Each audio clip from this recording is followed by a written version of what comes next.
தமிழ் செம்மொழி இலக்கிய மன்றத்தின் மனம் நிறைந்த வணக்கங்களும் வாழ்த்துக்களும்.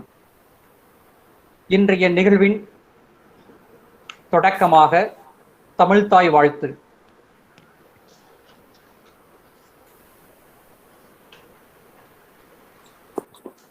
நீராறும் கடலுடுத்த நிலமடந்தை கெழிலொழுகும்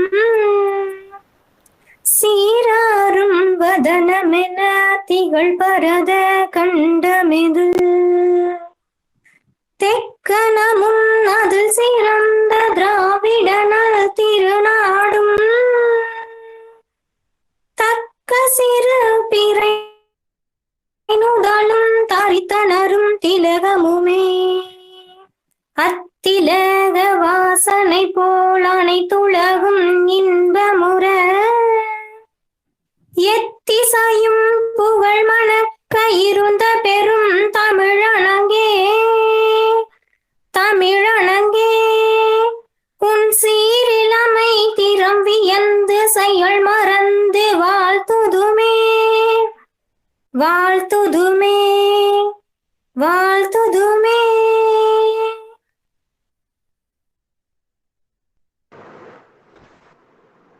தமிழ்த்தாய் வாழ்த்தை மிக அருமையாக வழங்கிய தமிழ் செம்மொழி இலக்கிய மன்றத்தின் இணை ஒருங்கிணைப்பாளர் செல்வி செந்தமிழ் செல்வி அவர்களுக்கு நன்றி. நிகழ்வின் அடுத்ததாக வரவேற்புரை வழங்குவதற்கு தமிழ் செம்மொழி இலக்கிய மன்றத்தின் பொருளாளர் திருமதி சு சண்முகப்பிரியா அவர்கள்.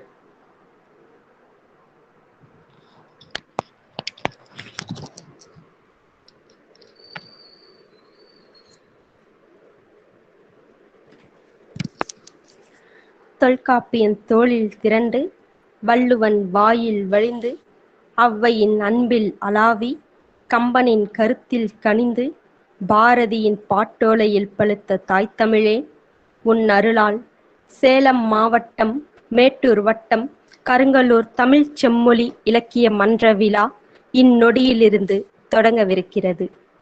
இவ்விழாவிற்கு இணைய வாயிலாக வருகை தந்திருக்கும் உங்கள் அனைவருக்கும் என் முதற்கண் வணக்கம். 11 ஆண்டுகளை கடந்து 12ஆம் ஆண்டில் சிறப்பாக அடியெடுத்து வைக்கும் நம் மன்றம் செம்மொழி கலை இலக்கிய திருவிழாவை நடத்தவிருக்கிறது. சுமார் 15 நாட்கள் இணைய வழியே தொடர்ந்து நடைபெறும் இக்கலை இலக்கிய விழாவின் முதல் நிகழ்வு இப்பொழுது நடைபெற்று கொண்டிருக்கிறது. முதலாவதாக இவ்விழாவினை செம்மையாக நடத்தி நேர்த்தியாக திட்டமிட்டு வரும் இவர் இம்மன்றத்தின் அந்தாதி என்றுதான் சொல்ல வேண்டும். தமிழ் செம்மொழி இலக்கிய மன்றத்தின் நிறுவனர் மற்றும் தலைவர் மரியாதைக்குரிய திரு ரா சிலம்பரசன் அவர்களை வருக வருக என வரவேற்கிறேன். அடுத்ததாக தஞ்சை மண்ணில் இருக்கும் என் தமிழாசிரியர். இவர் என்னுடைய முனைவர் பட்ட ஆய்வு நெறியாளர், திருவாரூர் தமிழ்நாடு மத்திய பல்கலைக்கழகத்தில் பேராசிரியர், தமிழ்துறையின் மேடை பேச்சு ஆர்வலர், எங்கள் மத்தியில் சிறந்த மனிதர். இவ்விழாவிற்கு தலைமையுரையாற்ற வந்திருக்கும் போற்றுதலுக்கும் பெருமைக்கும் உரிய முனைவர் திரு சா சுபாஷ் ஐயா அவர்களை பணிவன்போடு வருக வருக என வரவேற்கிறேன்.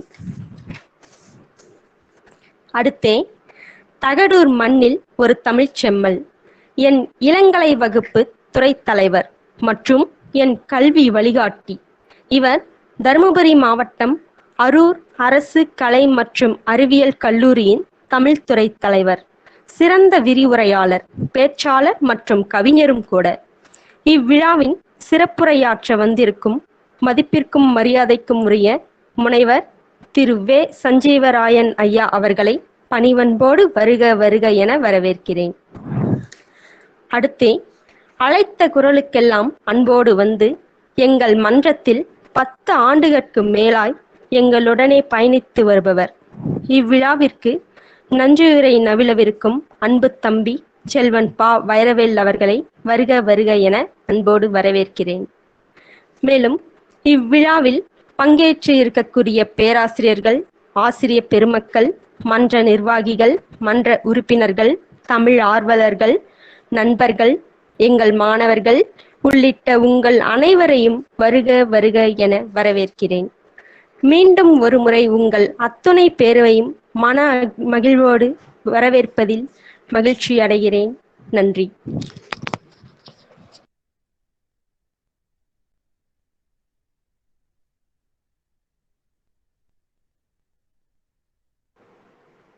வரவேற்புரை வழங்கிய தமிழ் செம்மொழி இலக்கிய மன்றத்தின் பொருளாளர் திருமதி சு. சண்முகப்பிரியா அவர்களுக்கு நன்றி. அடுத்த நிகழ்வாக தமிழ் செம்மொழி இலக்கிய மன்றத்தின் நிறுவனர் மற்றும் தலைவராகிய எமக்கு பணிக்கப்பட்ட தொடக்க உரையை நான் இனிதே தொடங்குவதில் பெருமகிழ்ச்சி அடைகிறேன். தமிழ் வாழ வேண்டுமா? தமிழ் வாழ்கவென்பதிலும் தமிழ் வாழாது. தமிழ் பெயரை வைப்பதிலும் தமிழ் சிரிப்பை பெருஞ்சிரிப்பாய் அவிழ்த்து கொட்டும் கொக்கரிப்பு பேச்சாலும் தமிழ் வாழாது.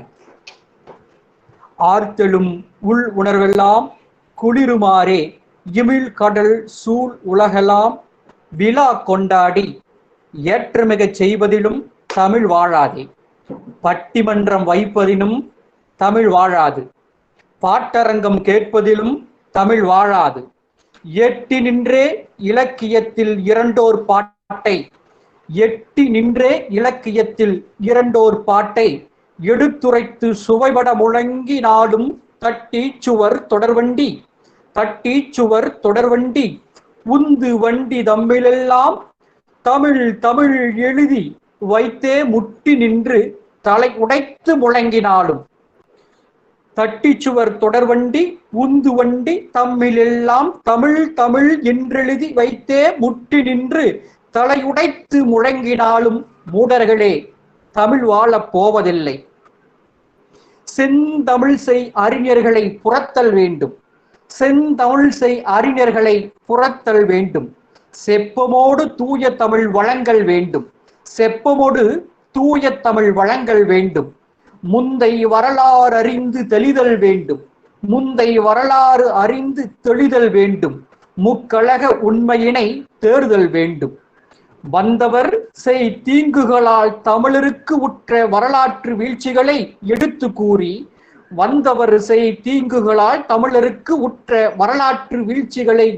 கூறி நொந்தளவும் செழித்தது போல் புதிய வையம் நோக்கி நடையிடல் வேண்டும். தமிழ்தான் வாழும் அப்போது. தண்டமிழில் பிறமொழியை கலந்து பேசும் தரம் குறைந்த தமிழ் வழக்கை நீக்கல் வேண்டும். தொண்டரெல்லாம் தெருக்களில் கடைகள் தோறும் தொங்குகின்ற பலகைகளை மாற்ற சொல்லிக்கண்டு நிகர் தமிழ் பெயர்பால்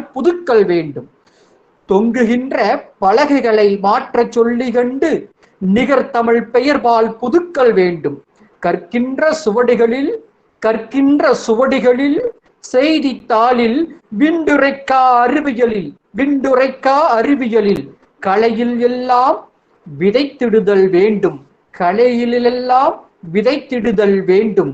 தமிழ் வாழும் அன்றே என்ற பாவேந்தர் பாவலரேறு பெருஞ்சித்திரனார் அவர்களுடைய பொன்னான வரிகளுக்கு இணங்க தமிழுக்கு தொண்டு செய்வதை மட்டுமே தன்னுடைய உயரிய நோக்காக குறிக்கோளாக கொண்டு தொடங்கப்பட்டதுதான் நம் தமிழ் செம்மொழி இலக்கிய மன்றம். கடந்த 2010 ஜூன் 23 அன்று நாம் எல்லாம் அறிந்த ஒன்றுதான். தமிழ் செம்மொழியாக அறிவிக்கப்பட்ட பின்பு நடைபெற்ற முதல் உலக தமிழ் செம்மொழி மாநாடு தொடங்கிய ஆண்டுதான் 2010 ஜூன் 23. அதே நாள் சேலம் மாவட்டம் மேட்டூர் வட்டம் கருங்குளூர் என்கின்ற கிராமத்தில் என்னால் தமிழ் ஆர்வத்தோடும் தன்னுடைய மாணவர்களையும் நண்பர்களையும் ஒன்றாக சேர்த்து உருவாக்கப்பட்ட ஓர் இலக்கிய அமைப்புதான் இந்த தமிழ் செம்மொழி இலக்கிய மன்றம். தமிழ் போல் ஆழமாய் அருகாய் 10 ஆண்டுகள் வேரூன்றி திறம்பட செயல்பட்டு வந்த தமிழ் செம்மொழி இலக்கிய மன்றம் 2021 11 ஆண்டுகளை நிறைவு செய்து இந்த ஜூன் 23 12ஆம் ஆண்டில் அடியெடுத்து வைப்பதில் பெருமை கொள்கிறது இந்த தமிழ் செம்மொழி இலக்கிய மன்றம். தமிழ் மீது ஆர்வத்தையும் பேராற்றலையும் திறன் வளர் போன்ற பல்வேறு நடைமுறைகளை செயல்படுத்த வேண்டும் என்ற தொண்டு மனப்பான்மையோடு தொடங்கப்பட்ட இந்த தமிழ் செம்மொழி இலக்கிய மன்றம் பள்ளி மாணவர்கள் மத்தியிலும் கல்லூரி மாணவர்கள் மத்தியிலும் தமிழ் ஆர்வத்தை ஊட்டுவதுடன் கவிதை, கட்டுரை, சிறுகதை, மரபு கவிதை போன்று இன்னும் பல துறைகளில் அவர்களை ஈடுபடுத்தி தலை சிறந்த ஒப்பற்ற படைப்பாளிகளாக அவர்களை உருவாக்குவதில் தன்னை உன்னதமான பணியில் அர்ப்பணிப்பு உணர்வுடன் முன்னிறுத்தி கொண்டிருக்கிறது இந்த தமிழ் செம்மொழி இலக்கிய மன்றம். 11 ஆண்டு காலமாக எண்ணற்ற கவியரங்குகள், பட்டிமன்றங்கள், கருத்தரங்கங்கள், இன்னும் பல புது நிகழ்வுகளை எல்லாம், பயிற்சி பட்டறை போன்ற பல்வேறு அமைப்பு நிகழ்வுகளை எல்லாம் தமிழ் செம்மொழி இலக்கிய மன்றம் செவ்வனே மிகச் சிறப்பாக செய்து வந்தது என்பது நாம் அறிந்த ஒன்றே. அந்த வகையில் இந்த ஆண்டு ஒவ்வொரு ஆண்டுமே ஜூன் மாதத்தில் செம்மொழி கலை இலக்கிய விழா என்கின்ற ஓர் விழாவை தமிழ் செம்மொழி இலக்கிய மன்றம் இத்தனை ஆண்டு காலம் மிகச் சிறப்பாக நடத்தி வந்தது. தமிழ் செம்மொழி இலக்கிய மன்றமானது தொடங்கப்பட்ட அந்த நாளை நிகழ்வு கூறும் வண்ணமாகவும் செம்மொழி என்கின்ற அந்த சொல்லாடலை மட்டுமல்லாமல் தமிழ் மொழியின் பழமையை போற்றுகின்ற விதமாகவும் நாம் அந்த விழாவை இதுகாரும் நடத்தி வந்தோம். அதே போல் இந்த ஆண்டும் தமிழ் செம்மொழி இலக்கிய மன்றத்தினுடைய 12ஆம் ஆண்டு தொடக்க நிகழ்வையும் அதேபோல் செம்மொழி கலை இலக்கிய திருவிழாவையும் பொதுவாகவே நாம் விழா என்றுதான் இத்தனை நாட்கள் விழாக்களை கொண்டாடி கொண்டிருந்தோம். இந்த முறை திருவிழா என்று சொல்வதற்கான காரணம் என்னவென்று சொன்னால், நம்முடைய கிராமங்களில் திருவிழாக்களை நாம் கொண்டாடுகின்றோம். இன்னும் மரபு சார்ந்த பண்பாடு சார்ந்த பல்வேறு திருவிழாக்களை நாம் தமிழ் மரபில் கொண்டாடி வருகின்றோம். அந்த விழாக்கள் எல்லாம் 4 நாட்கள் 5 நாட்கள் என்று பல வாரங்களாக பல மாதங்களாக நீடிக்கக்கூடிய விழாக்கள். அதேபோல் 15 நாட்கள் தொடர்ந்து நடைபெறுகின்ற கலை இலக்கிய நிகழ்வுகள். ஆதலின் இதை விழா என்பதை காட்டிலும் திருவிழா என்று சொல்வதுதான் சரியானதாக பொருத்தமானதாக இருக்கும் என்பதை நாம் கருத்தில் கொண்டே இதை செம்மொழி கலை இலக்கிய திருவிழா என்று நாம் பெயர் சூட்டினோம். அந்த வகையில் முதல் நாளில் தொடக்க விழாவோடு தொடங்குகின்ற இந்த நிகழ்வு 2ஆம் நாள், 3ஆம் நாள், 4ஆம் நாள் என்று ஜூன் 30 வரை 15 நாட்களும் 15 புத்தம் புதிய இலக்கியங்களை தன்னகத்தே கொண்டு அற்புதமான ஒரு நிகழ்வாக இந்த நிகழ்வுகள் எல்லாம் நடைபெற இருக்கின்றன. இன்றைக்கு தொடக்க விழாவில் பங்கெடுத்திருக்கக்கூடிய நீங்கள் அனைவரும் இனி வருகின்ற 14 நாட்களிலும் நடைபெறுகின்ற அனைத்து கலை இலக்கிய நிகழ்வுகளெல்லாம் பங்கெடுத்து உங்களுடைய தமிழ் ஆர்வத்தை நீங்கள் வெளிப்படுத்த வேண்டும். அது மட்டுமல்லாமல் ஒள்ளும் பகலெல்லாம் தமிழுக்காக மட்டுமே தொண்டாற்றி கொண்டிருக்கக்கூடிய தமிழ் செம்மொழி இலக்கிய மன்றத்திற்கு உங்களுடைய பெருவாரியான ஆதரவை நல்கி நம்முடைய தமிழ் வளர்ச்சிக்கும் அதன் மூலமாக படைப்பாற்றல் மூலமாக தங்களை முன்னெடுத்து கொண்டிருக்கக்கூடிய இந்த இலக்கிய மன்றத்தினுடைய நிர்வாகிகளுக்கும் மாணவர்களுக்கும் நீங்கள் எல்லோரும் ஒத்துழைப்பு வழங்க வேண்டும் என்று உங்கள் அத்தனை பேரையும் வேண்டி விரும்பி கேட்டுக்கொண்டு நாம் இந்த நிகழ்வினுடைய தொடக்க நிகழ்வை தொடங்கி வைப்பதில் நாம் பெருமகிழ்ச்சி அடைகின்றோம். இந்த தொடக்க நிகழ்விற்கு நம்மிடையே 2 பெரும் தமிழ் ஆளுமைகளை அழைத்து வந்திருக்கின்றோம். ஒருவர் தமிழ்நாடு மத்திய பல்கலைக்கழக தமிழ் துறையில் உதவி பேராசிரியராக தமிழ் பணியாற்றி கொண்டிருக்கக்கூடியவர். மற்றொருவர் தருமபுரி மாவட்டம் அரூர் அரசு கலை மற்றும் அறிவியல் கல்லூரியில் துறை தலைவராகவும் உதவி பேராசிரியராகவும் பணிபுரிந்து கொண்டிருக்கக்கூடியவர்.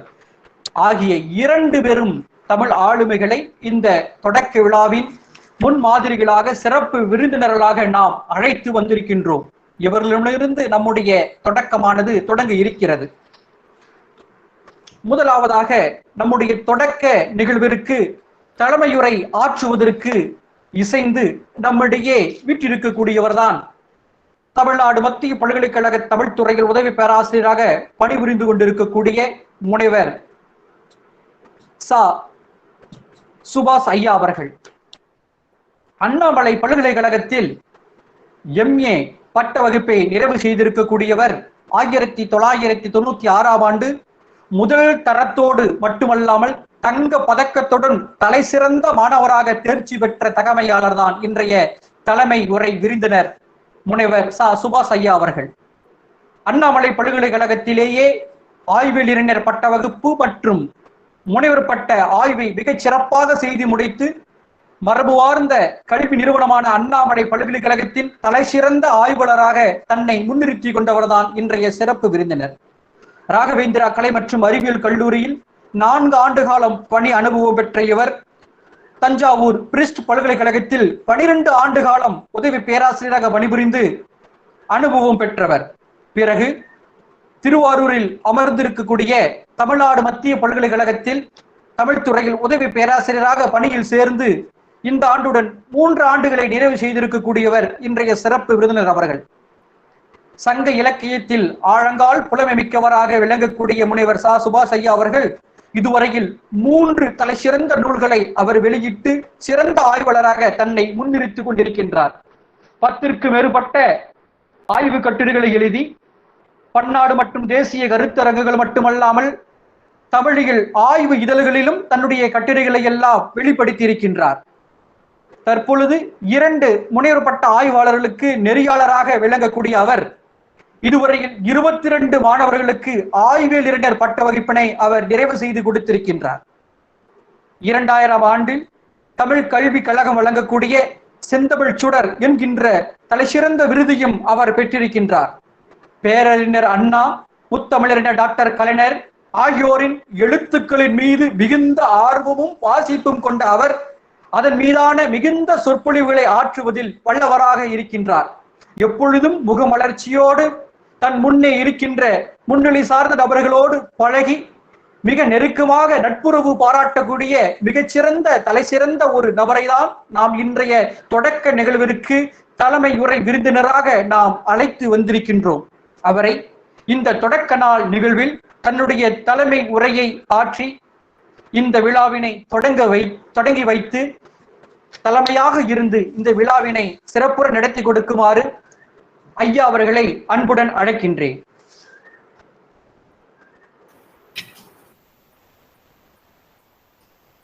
அந்தமிழ், அருந்தமிழ், இனியதமிழ், உயர்தமிழ், எழில்தமிழ், சங்கத்தமிழ், செந்தமிழ், நந்தமிழ், நருந்தமிழ், பூந்தமிழ், பைந்தமிழ், பொன்னானத்தமிழ், மரத்தமிழ், மாத்தமிழ், முத்தமிழ், வண்டமிழ், யாழ்தமிழ்.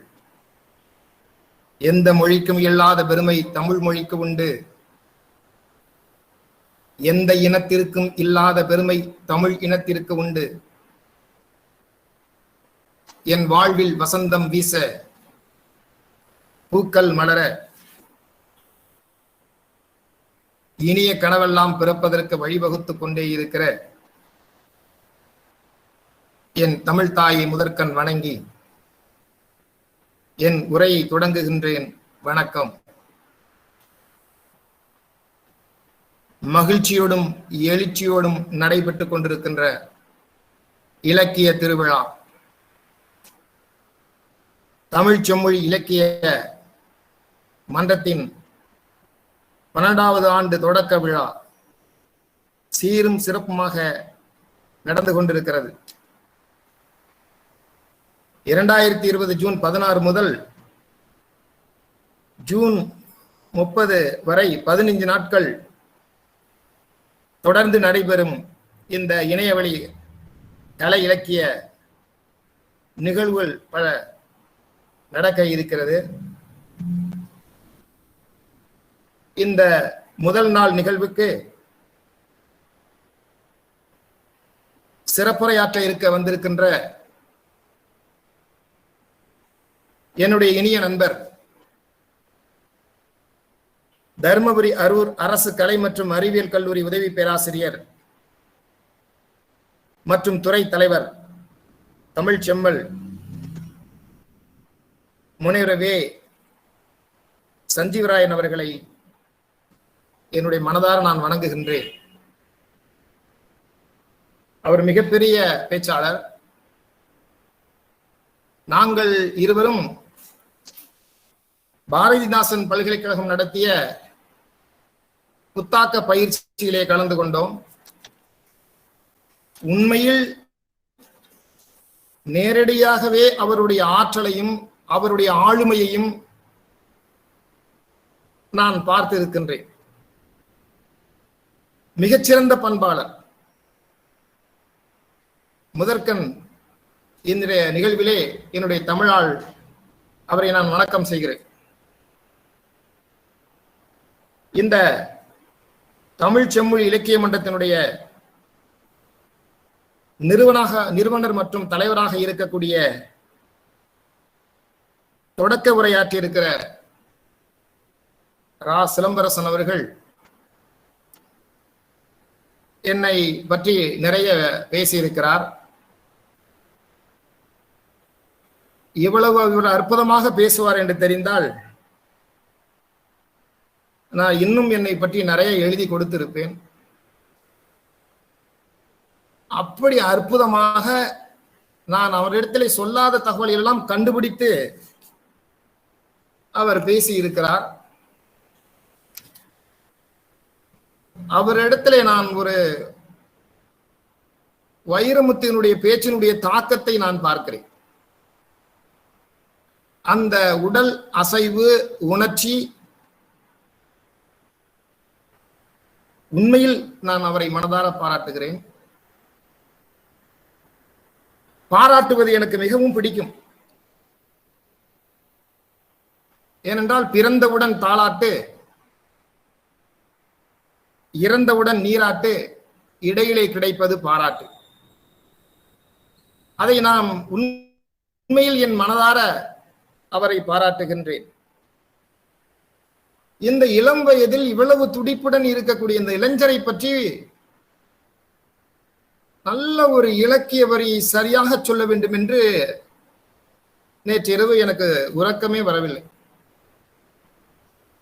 இருக்கக்கூடிய இலக்கியங்களை எல்லாம் எடுத்து பிரட்டி பிரட்டி பார்க்கிறேன். இப்படி ஒரு சாதனையை நோக்கி செல்லுகின்ற ஒரு மனிதனுக்கு சரியான ஒரு வார்த்தையை போட வேண்டும். அப்போதுதான் அந்த கூட்டத்திலே எனக்கு மகிழ்வாக இருக்கும் என்று நான் யோசித்துக் கொண்டே இருந்தேன். நான் படித்த இலக்கியங்களை எல்லாம் சொல்லி சொல்லி பார்த்து அதில் இருக்கக்கூடிய வரிகளை எல்லாம் நினைத்து பார்த்தேன். திருக்குறளிலே தேடினேன், சங்க இலக்கிய நூல்களை எல்லாம் எடுத்து பார்த்தேன், நற்றிணையில் நாடினேன், குறுந்தொகையில் தேடினேன், அகநானூற்றிலே ஆழ்ந்தேன், புறநானூற்றை புரட்டினேன். பிறகுதான் நான் யோசித்துக் கொண்டே இருந்தேன்,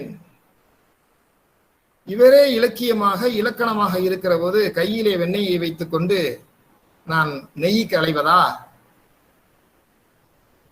தாயை நோக்கி ஓடு வருகிற குழந்தையை போல, பசுவை நோக்கி ஓடு வருகிற கன்றுவை போல,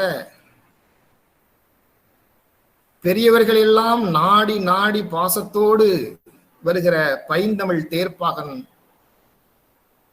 சிலம்பரசன் அவர்களை என்னுடைய மனதார நான் பாராட்டுகின்றேன். இந்த தமிழ் செம்மொழி இலக்கிய மன்றத்தினுடைய பொருளாளர் அற்புதமான ஒரு முறையிலே வரவேற்புரையாற்றினார்கள். ஆர்க்கிமிடிஸ் அப்படின்னு ஒரு அறிஞர் சொன்னார், நான் நிற்பதற்கு மட்டும் ஒரு இடம் தாருங்கள், நான் நிற்பதற்கு மட்டும் ஒரு இடம் தாருங்கள், இந்த பூமியையே நெம்புகோலாக புரட்டி காட்டுகிறேன், இந்த பூமியையே நெம்புகோலாக புரட்டி காட்டுகிறேன் என்று ஆர்க்கிமிடிஸ் ரொம்ப அற்புதமாக கூறினார். இந்த பூமியில் சாதிக்க பிறந்த வெற்றியாளர்கள் பிறப்பது இல்லை, உருவாக்கப்படுகிறார்கள் என்ற கருத்துக்கேற்ப எப்பொழுதுமே எந்த ஒரு சிலையும் தன்னைத்தானே செதுக்கிக் கொள்வது கிடையாது. ஆனால் தன்னைத்தானே செதுக்கிக் கொள்கிற இந்த பெண்மணி சண்முகப்பிரியா அவர்களே, தமிழ் செம்மொழி இலக்கிய மன்றத்தின் உறுப்பினர் நன்றி உரையாற்ற இருக்கின்ற வைரவீர் அவர்களே, இந்த மன்றத்தில் இருக்கக்கூடிய உறுப்பினர்கள் ஒவ்வொருவரும் முனைப்பு வென்று முன்னேற, நினைப்பு வென்றும் செயலாற்ற என்று சொல்வார்கள். முனைப்பு வென்று முன்னேற, நினைப்பு வென்றும் செயலாற்ற என்று. கரையில் உலர்ந்து கருவாடானவின் நதியிலே மீண்டும் நீந்த முடியுமா? இருட்டுக்குள்ளே இளமையிலேய சுருண்டு கிடந்தால் சொர்க்கம் தெரியுமா? நத்தை வாழ்க்கை நமக்கு வேண்டாம், கூண்டுக்குள்ளே குறுக வேண்டாம். நத்தை வாழ்க்கை நமக்கு வேண்டாம், கூண்டுக்குள்ளே குறுக வேண்டாம். புயலாய் மாறு, புலி போல் சீறு, நெஞ்சை நிமிர்த்து உழைத்து காட்டென்ற வரிகளுக்கு ஏற்ப கடுமையாக உழைத்து கொண்டிருக்கின்றார்கள். அந்த மன்றத்திலே இருக்கிற அத்தனை உறுப்பினர்களையும் என்னுடைய மனதார பாராட்டுகிறேன். எனக்கு மகிழ்ச்சியாக இருக்கிறது. என்னிடத்திலே பல மாணவர்கள், பல பெரிய மனிதர்கள்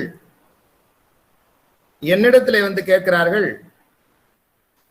பாரதியினுடைய ஒரு வரிகளை சொல்லி,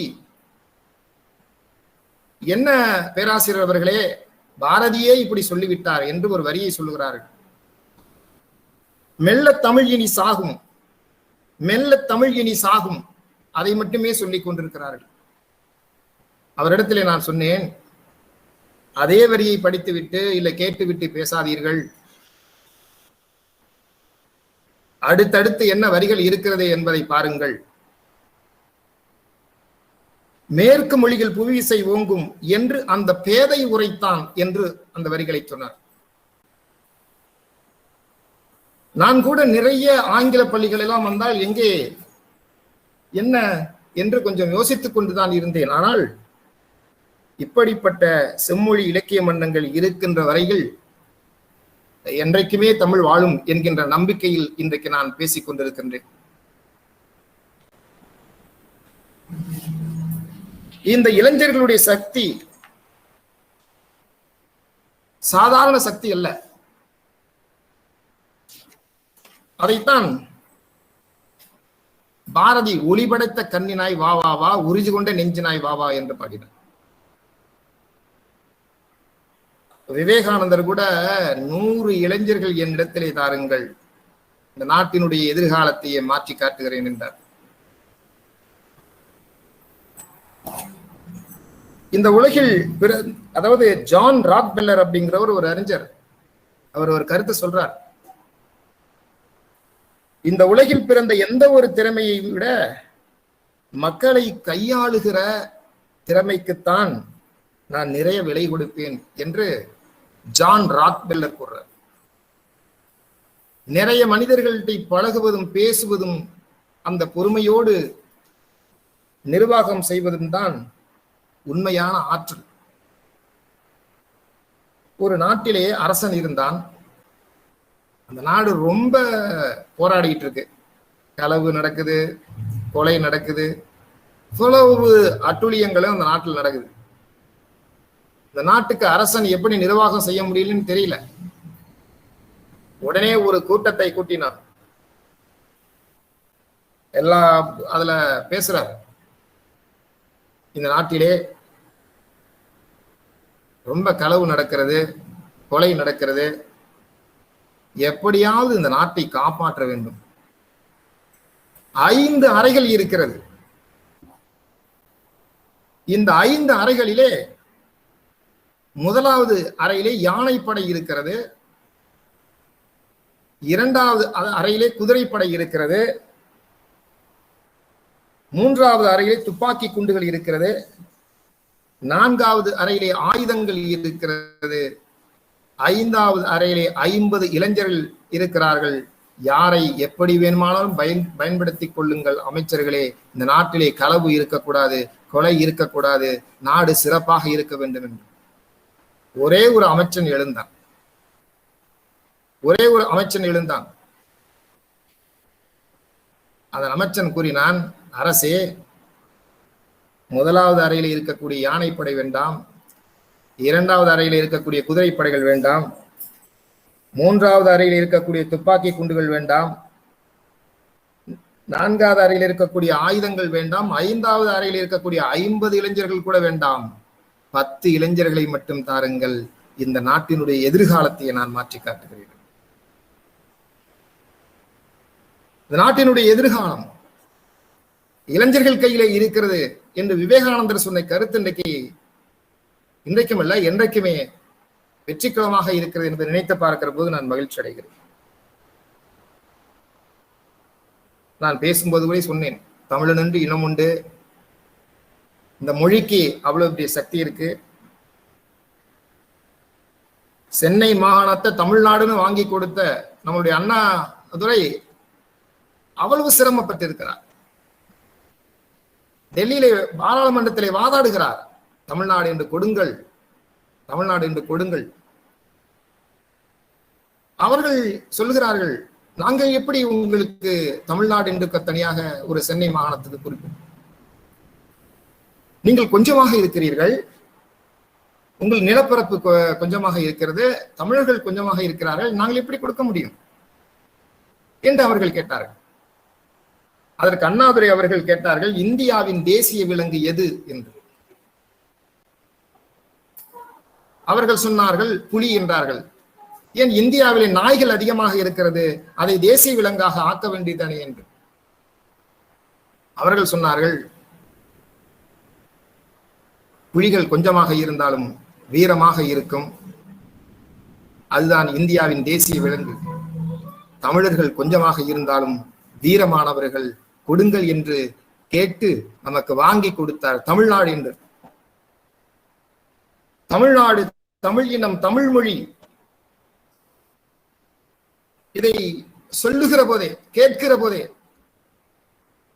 நம்மளுடைய உணர்வுகளிலே, நம்மளுடைய உணர்ச்சிகளிலே, அதாவது நேதாஜி சுபாஷ் சந்திர போஸ் தன்னுடைய சுயசரிதைகளை எழுதுகிறார், எனக்கு அடுத்த பிறவியின் மீது நம்பிக்கை கிடையாது, அடுத்த பிறவி என்று நம்பிக்கை கிடையாது, அப்படியே பிறந்தால் தமிழனாக பிறக்க வேண்டும் என்று அவர் சொல்லுகிறார்.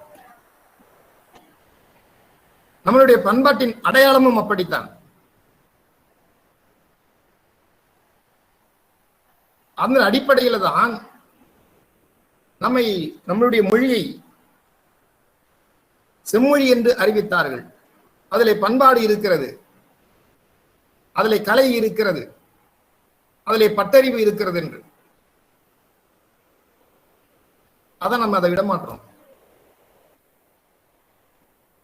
இப்போ ஏறுதழுதல் இருந்தது, ஜல்லிக்கட்டு இருந்தது, உடனே எடுத்துட்டாங்க. ஏன்னா விளக்க சொல்ல முடியல, அவங்க கேட்கிறாங்க அதுனா என்னங்க அப்படிங்க. அதை எடுத்து சொல்றது இங்க இருந்து போய் சொல்றதுல ஆள் கிடையாது. இது நம்மளுடைய பண்பாட்டு அடையாளம், இது அப்படிதான் இருக்கு, உலகத்திலே வேற எங்கேயும் இல்லை, இங்கதான் இருக்கு.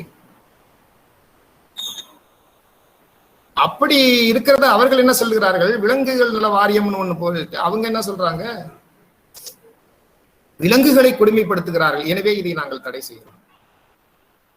அப்புறம் எடுத்து சொல்ல வேண்டிய நம்மளுடைய பண்பாட்டையும் நம்மளுடைய நிலையையும் இந்த உலகத்திற்கு எடுத்து சொல்லக்கூடிய காலகட்டத்தை நாம் இருந்தோம், இருக்கிறோம், இன்னும் எடுத்து சொல்லிக்கொண்டே இருக்க வேண்டிய காலகட்ட சூழ்நிலை இருக்கிறது. லெமுரியா கண்டத்திலே மக்கள் பேசிய மொழி நம்மளுடைய தமிழ் மொழி,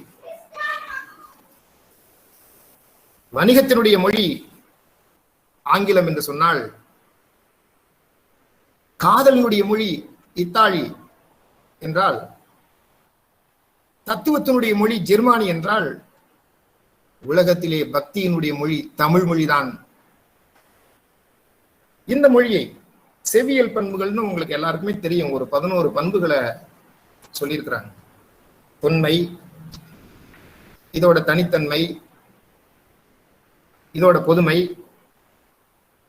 இதோட நடுநிலைமை, பல மொழிகளுக்கெல்லாம் தாயாம் தன்மை, பண்பாட்டு, கலை, பட்டறிவு, வெளிப்பாடு, தனித்து இயங்கும் தன்மை, இலக்கிய வளம், கலை இலக்கியத்தன்மை வெளிப்பாடு, உயர் சிந்தனை, மொழி கோட்பாடு என்று. நம்ம தொன்மை அறியறதுக்கு பல சான்றுகள் இருக்கு. சங்ககால இலக்கியத்துல கல்வெட்டுக்கள், உடைந்த பழங்கால மண்பாண்ட சில்லுகள், செப்பேடுகள், பண்டைய பண மதிப்பு, பண்டைய நாணயங்கள். அதுல ரொம்ப முக்கியமா என்னன்னா, நம்ம கல்வெட்டுக்கள்ல நம்ம எழுத்துக்களை, தமிழ் எழுத்துக்கள் அது எங்கெங்கெல்லாம் இருக்கு, நிறைய இடங்கள்ல இருக்கு. அது குறிப்பா மதுரைக்கு அருகே இருக்கக்கூடிய அரிட்டாப்பட்டி, மேட்டுப்பட்டி, சித்தன்னவாசல், கருங்காலம் குடி, மருகால் தலை, அழகரமலை போல பல இடங்கள்ல நம்ம தமிழ் கல்வெட்டுக்கள்லாம் இருக்கிறது. நம்ம செப்பேடுகளை சொல்றது லைடன் செப்பேடு அப்படின்னு. இதெல்லாம் நம்மளுடைய சிறப்பு. தனித்தன்மைகள் அப்படிங்கன்னா, தனித்தன்மைகள் என்ன? களவு, கற்பு, கோட்பாடுகள், தலைவன் தலைவி, இந்த அகப்புற வாழ்க்கை எல்லாம் சங்க இலக்கியத்துல இருக்கிற நிறைய சொல்லிக்கிட்டே இருக்கு.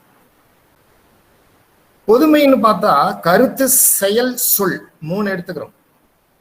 இதுதான் பொதுவாக நிற்கிற தன்மை. உதாரணமா தொழில்னு ஒரு சொல் இருக்குன்னு வச்சுங்களேன், அதுல எத்தனை சொற்கள் இருக்கு பாரு. பொதுவா செயல், வினை, தொழில், வேலை, அலுவல், கருமம், கரணம், கடமை, கடப்பாடு, காரியம், உழைப்பு, தொண்டு, தொழும்பு, பணிவிடை, இப்படி பொதுமையாக பல கருத்து. நடுவு நிலைமை பல சான்றுகள் சொல்லலாம். நம்முடைய நடுவு நிலைமை எடுத்துக்கொண்ட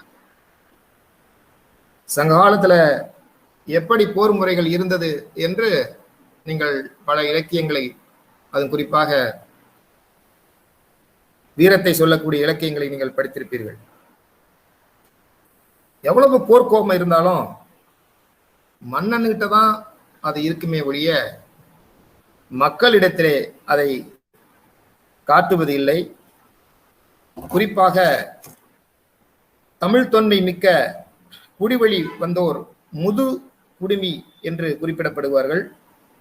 அதிலே பாண்டியன் பல்யாக சாலை முதுகுடுமி பெருவழுதி என்பவர் பகை நாட்டின் மீது போர் தொடங்குவதற்கு முன்பவே ஒரு அறிவிப்பு ஒண்ணு சொல்றார். அதாவது பாதுகாவல் அறிவிப்புன்னு, யாரெல்லாம் பாதுகாப்பா இருந்துக்கணும் அப்படின்னு. அந்த அறிவிப்பு முதுகுடுமியினுடைய அந்த அற்புதமான நடுநிலைமை குணத்தை வெளிச்சமிட்டு அற்புதமாக காட்டுகிறது. என்னென்னலாம் பாருங்க. பசுக்கள், அதெல்லாம் பெரியவர்கள், பெண்கள், பிணியில் உள்ளவர்கள்,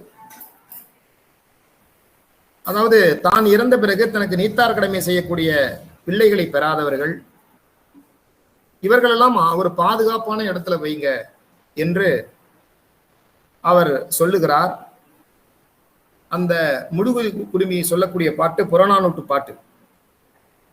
ஆவும் ஆணியல் பார்ப்பன மாக்களும் பெண்டீரும் பிணியுடை ஈரும் பேணி தென்புல வாழ்நருக்கு அருங்கடன் இருக்கும் பொன்போல் புதல்வர் பெறாதீரும் என் அம்பு கடிவிதும் நும் அரண் பேசேர்மின் என அறத்தாறு நுவலும் பூன்கை மரத்தின் புறநானூறு பாட்டு. அப்புறம் 5வது தலைப்பை பார்க்கிறோம். பல மொழிகளுக்கெல்லாம் தாயாம் தன்மை. இது நீங்க எப்படின்னா இந்த 3 பிரிவுல சொல்றாங்க. காட்டு வாழ்க்கை கலை காலநிலை, அப்புறம் கால்நடை வளர்ப்பு காலநிலை, வேளாண் காலநிலை என்று இந்த அடிப்படையாக தமிழர்கள் வளர்ந்திருக்கிறார்கள். அப்படி அடிப்படையிலிருந்து வந்த காரணத்தினாலே அவர்கள் பேசிய அந்த மொழி, நம்மளுடைய தமிழ் மொழி பல மொழிகளுக்கெல்லாம் தாயாக இருக்கிறது. அதை தேவநேய பாவார் தன்னுடைய நூல்கள்ல எப்படியெல்லாம் அது வேறு சொல் தமிழ் மொழியில் இருந்து பிற மொழிகளுக்கு சென்றிருக்கிறது என்று பட்டியலிட்டு காட்டியிருக்கிறார். பண்பாடு, கலை, பட்டறிவு, வெளிப்பாடு, அதே சொன்ன முன்னாடியே பண்பாடு. அதுல ரொம்ப ரொம்ப முக்கியமானது என்னன்னா, எல்லாருமே நீங்கள் படித்த விருந்தோம்பல் தான். அதை வள்ளுவர் சொல்லும் போதுதான் ரொம்ப நுட்பமா சொல்றார். வருவிருந்து வைகள் ஓம்புவான் வாழ்க்கை பருவந்து பால்படுதல் என்று அப்படின்னு. விருந்தோம்பல செய்பவருக்கு எல்லா விதமான சிறப்புகளும் கிடைக்கும். வித்தும் விடல் வேண்டும் கொள்ளோ விருந்தோம்பி மிச்சில் மிசைவான் புலம் என்கிறார்.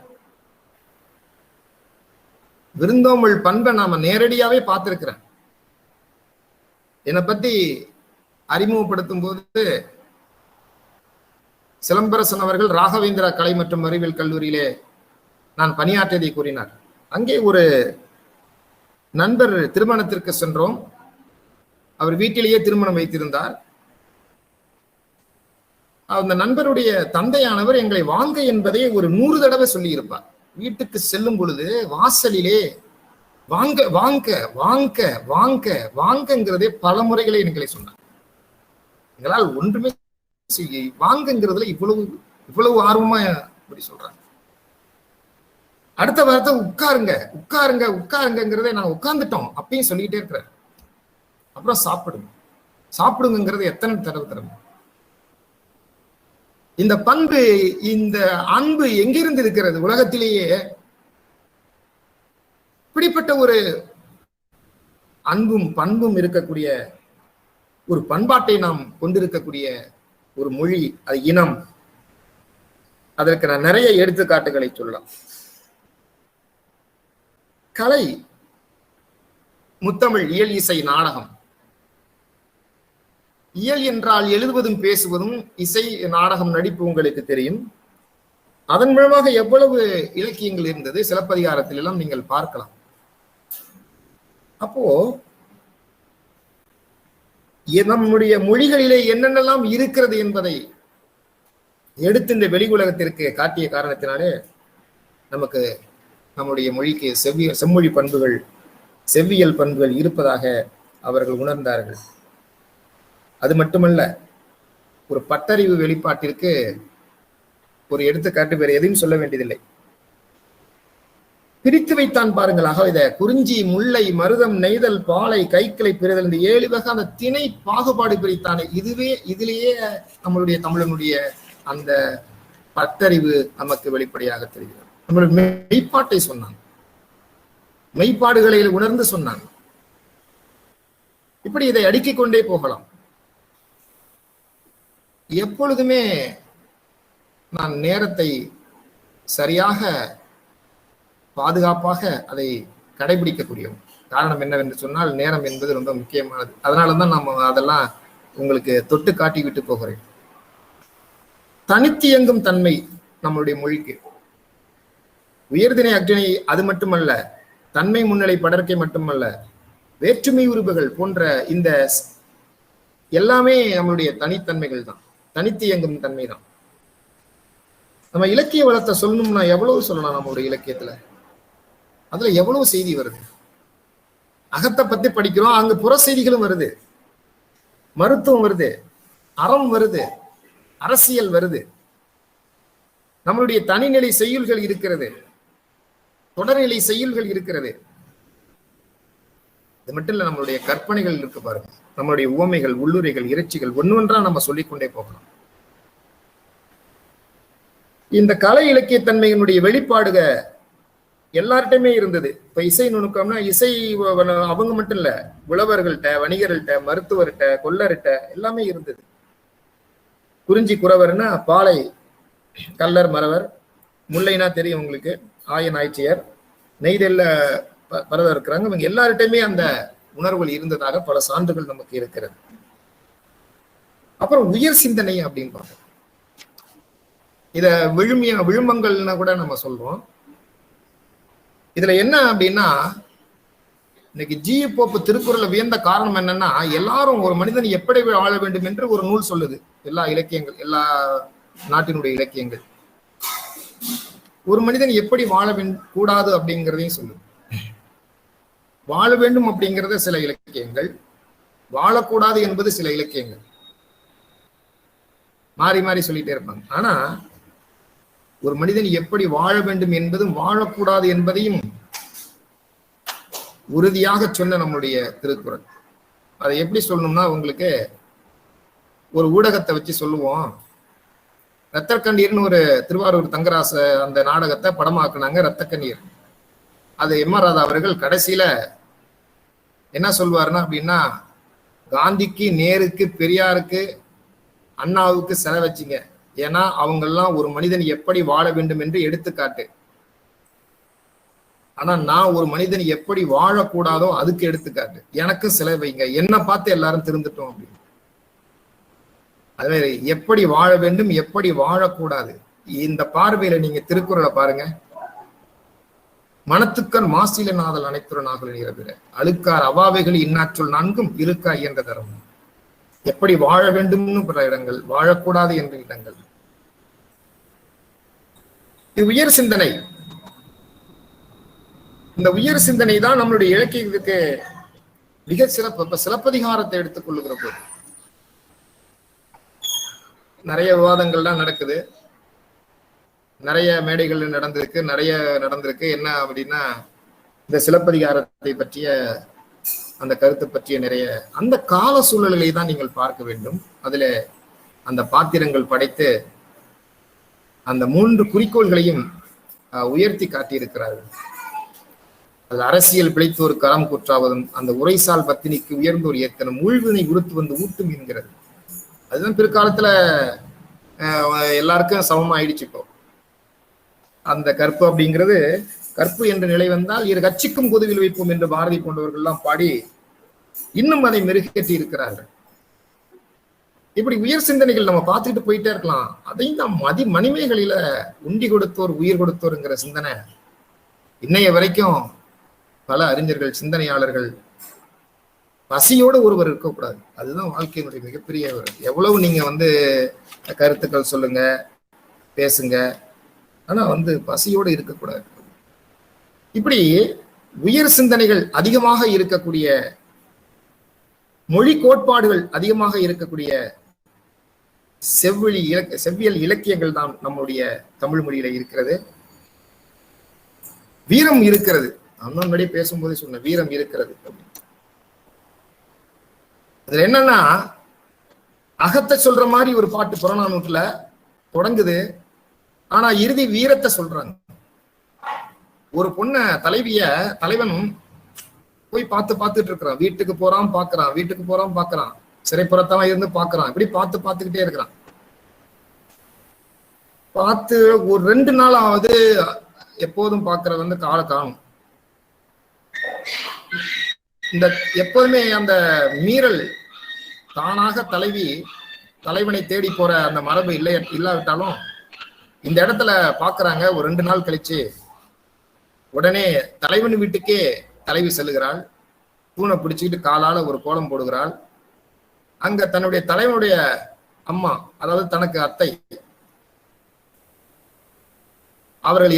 அவர்களிடத்துல கேட்கிறார், எங்கே உங்கள் மகன் என்று. அந்த மகனை பெற்ற தாய் சொல்லுகிறாள், என் மகன் எங்க போனாலும் என்கிட்ட சொல்லிட்டு போவானே, என்கிட்ட ஒன்னும் சொல்லிட்டு போவே இல்லையே, எங்க போனான்? அப்படி யோசிச்சுட்டே இருக்கும்போது ஒரு முரசு கொட்டுது. பெண்ணே, என்னுடைய மகனை நீ பார்க்க வேண்டுமா? அவன் எங்கேயும் சென்றிருக்க மாட்டான்.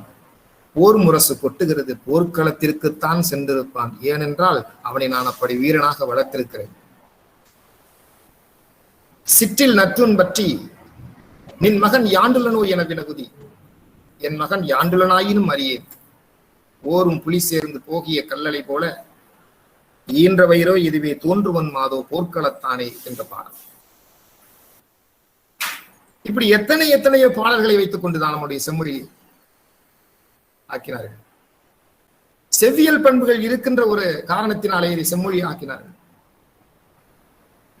இதுவும் வெறும் நாமளே நம்மளுடைய பெருமைகளை சொல்வதில்லை. உண்மை அவ்வளவு சிறப்புகள் இருக்கிறது, அவ்வளவு தகுதிகள் இருக்கிறது, அவ்வளவு கருத்துக்கள் இருக்கிறது. ஆனால் எனக்கு உண்மையில் இந்த சிலம்பரசன் உள்ளிட்ட இந்த தமிழ் செம்மொழி இலக்கிய மன்றம் இருக்கிறதே, இந்த இலக்கிய மன்றம் இத்தனை நாட்கள் இவ்வளவு தொடர்ந்து அந்த இலக்கிய பணியை மிகப்பெரிய ஒரு திருவிழாவாக இவர்கள் உருவாக்கி இருக்கிறார்கள். இது மிகப்பெரிய ஒரு சாதனையாக நான் கருதுகிறேன், மிகப்பெரிய ஒரு சாதனையாக கொள்கிறேன். பாரதிதாசன் ஒரு வரிகளை சொல்லுவான், வானுக்கு நிலவு வேண்டும், வாழ்வுக்கு புகழ் வேண்டும், தேனுக்கு பலாச்சுளை வேண்டும், தென்றலுக்கு இனிமை வேண்டும், வேண்டும் வேண்டும் தமிழ் தாய்க்கு இந்த தமிழ் செம்மொழி இலக்கிய மன்றம் வேண்டும் வேண்டும் என்று உங்களிடத்திலே கேட்டு ஒரே ஒரு கவிதையை மற்றும் உங்களிடத்திலே படித்து காட்டி பிறகு நான்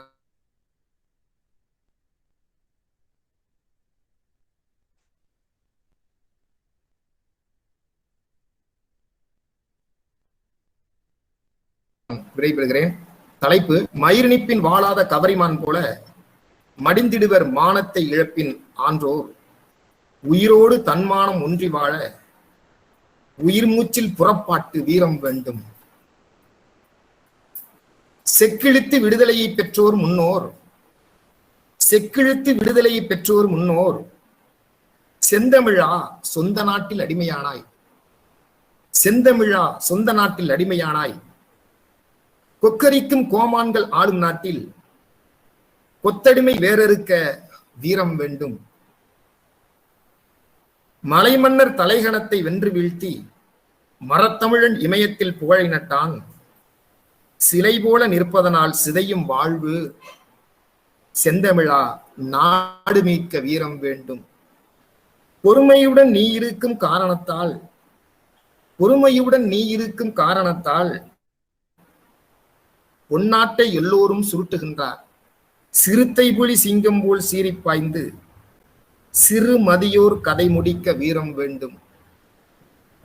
வந்தாரை வாழ வைக்கும் தமிழினத்தார், வந்தாரை வாழ வைக்கும் தமிழினத்தார், வாழ்விழந்து வறுமையுற்று வாடலாமோ, வாழ்விழந்து வறுமையுற்று வாடலாமோ, பந்தயத்தில் வெற்றி பெற வீரம் வேண்டும், பைந்தமிழர் உரிமை மீட்க வீரம் வேண்டும் என்று கூறி உங்கள் அத்துணை பேரையும் என் தாய் தமிழால் வணங்கி, எங்கள் வாழ்வும் எங்கள் வளமும் மங்காத தமிழ் என்று சங்கே முழங்கு என்று கூறி விடைபெறுகிறேன்.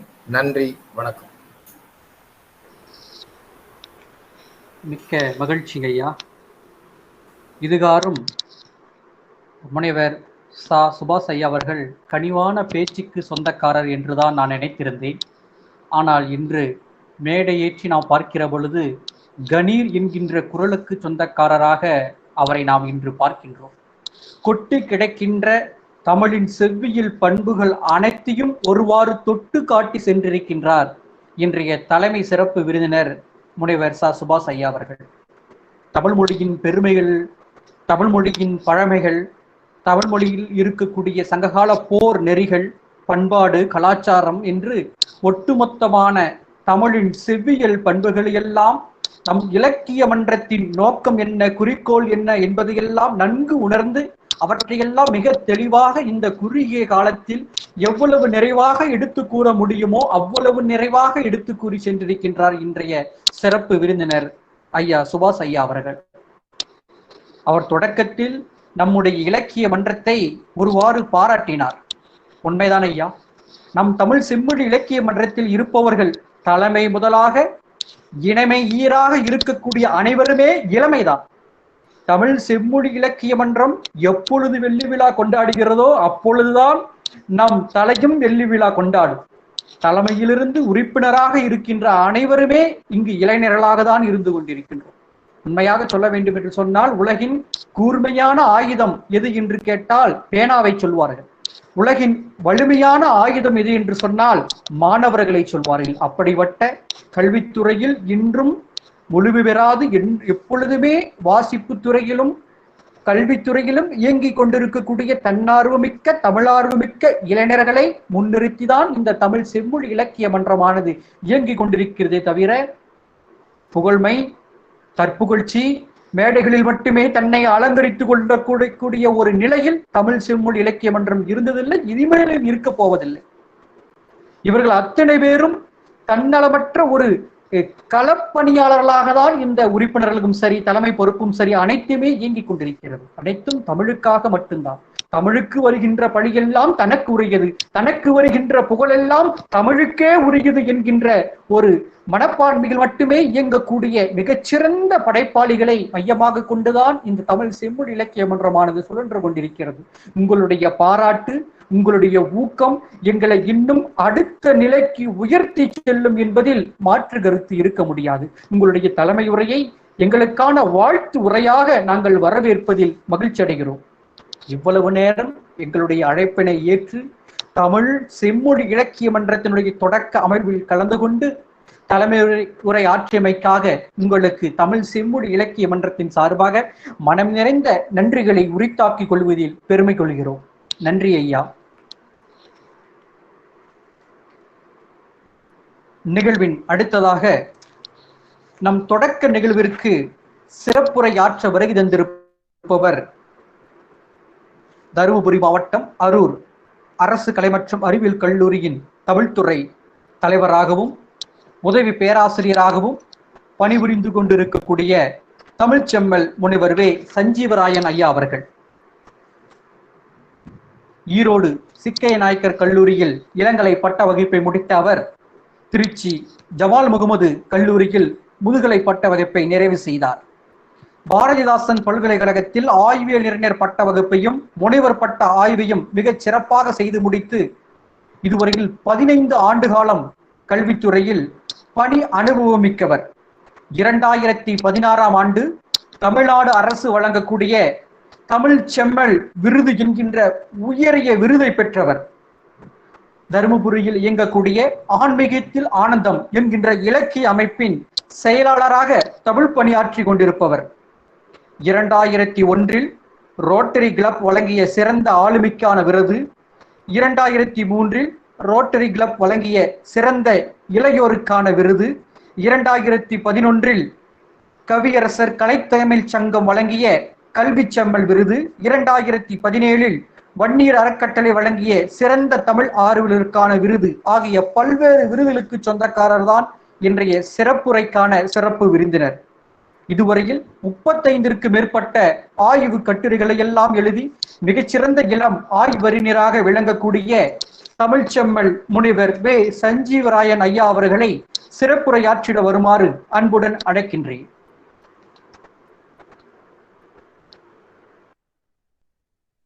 பிறந்து சிறந்த மொழிகளுக்கு மத்தியில் சிறந்தே பிறந்த தமிழே, மீண்டும் நான் இறந்து பிறந்தாலும் உன் மகனாகவே பிறக்கும் வரம் வேண்டுகிறேன். அன்னை தமிழ் மொழிக்கு என் முதல் வணக்கம். பேரன்பிற்கும் பெருமதிப்பிற்கும் உரிய தமிழ் செம்மொழி இலக்கிய மன்றத்தினுடைய தலைவர், பொருளாளர், செயலாளர் உள்ளிட்ட அம்மன்றத்தினுடைய உறுப்பினர்களே, கடந்த 11 ஆண்டுகளாக சீரோடும் சிறப்போடும் இந்த மேட்டூர் என்று சொல்லக்கூடிய ஒரு சிறிய பகுதியை உலகம் முழுவதும் தெரிகிற அளவிற்கு தமிழ் பணி செய்து கொண்டிருக்கக்கூடிய மன்றத்தை சார்ந்த நல்ல உள்ளங்களே, மிக அற்புதமானதொரு, நான் ஒவ்வொரு முறையும் சண்முக பிரியாவை பற்றி பேசுகிற போது சொல்லுவேன், உன்னுடைய குரல் ஒரு வகையான ஊடக குரல் என்று சொல்லுவேன். உன்னுடைய பெயர் என்பது 56வது ராகத்தை அடிப்படையாக கொண்டது என்று ஏற்கனவே சண்முக பிரியாவை நான் பாராட்டியிருக்கிறேன். அந்த அடிப்படையிலே ஒரு மிக சிறப்பான ஒரு வரவேற்பு கொடுத்திருக்கிறார்கள். இந்த மன்றத்தை எப்படி நடத்தி கொண்டு செல்ல வேண்டும் என்று சிலம்பரசன் ஒரு மிகப்பெரிய ஒரு பல்கலைக்கழகமாக இருந்து அந்த அமைப்பை சார்ந்தவர்களை மிக சிறப்பாக இயக்கி கொண்டிருக்கிறார். சில நேரங்களில் கொஞ்சம் மிகைப்படவே நான் எல்லாம் யோசித்திருக்கிறேன். நாம் என்ன பணி செய்து கொண்டிருந்தாலும் நம்மை சுற்றி இருக்கக்கூடியவர்கள் எப்படி இருக்கிறார்கள் என்பதை பொறுத்துதான் அந்த பணி மிக சிறப்பான பணியாக முடிகிறதா அல்லது பெரிய சொதப்பலாக முடிகிறதா என்பது அமைகிறது. அந்த அடிப்படையிலே சிலம்பரசனை சுற்றி எப்பொழுதுமே தமிழ் நண்பர்களும் தமிழை நேசிக்கக்கூடியவர்களும் ஆராயக்கூடியவர்களும் அதிகமாக இருக்கின்ற காரணத்தினால்தான் அவருக்கு இப்படி ஒரு சிறப்பு என்று நான் நினைக்கிறேன். பொதுவாகவே வாசுபமாணிக்கம் சொல்லுவார், வாசுபமாணிக்கம் உவே சாமிநாதரை பாராட்டுவதற்காக இப்படி சொல்லுவார், பார்க்காத்தார் 1000 பேர் பார்க்காத்தார் 1000 பேர், பசித்தார்க்காக பயிர்காத்தார் 1000 பேர், பலர்க்காக மார்க்காத்தார் 1000 பேர் வாழ்ந்த நாட்டில் மானம் காத்த தமிழ் தாய் என் உடமையெல்லாம் யார் காத்தார் என கேட்க ஒருவன் அம்மா யான் காப்பேன் என எழுந்தான், அவன்தான் உவே சாமிநாதன். உவேசா காத்த தமிழை யார் காப்பார் என நான் யோசித்த போது பால்ய காலம்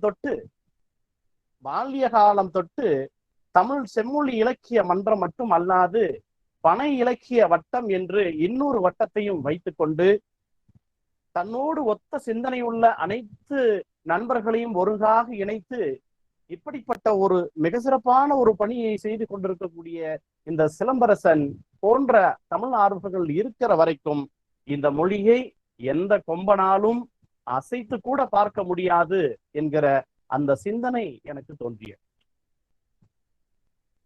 இப்படிப்பட்டவர்களை அடிப்படையாக வைத்துக் கொண்டுதான் விவேகானந்தர் சொல்லியிருப்பார் போல, என்னிடம் மிக சிறந்த நண்பர்களை தாருங்கள், இந்த உலகத்தையே நான் மாற்றி காட்டுகிறேன் என்று சொன்னதை போல மிக சிறந்த அன்பர்கள் இவருக்கு வாய்த்திருக்கிறார்கள் என்பதுதான் இங்கு நிஜம்.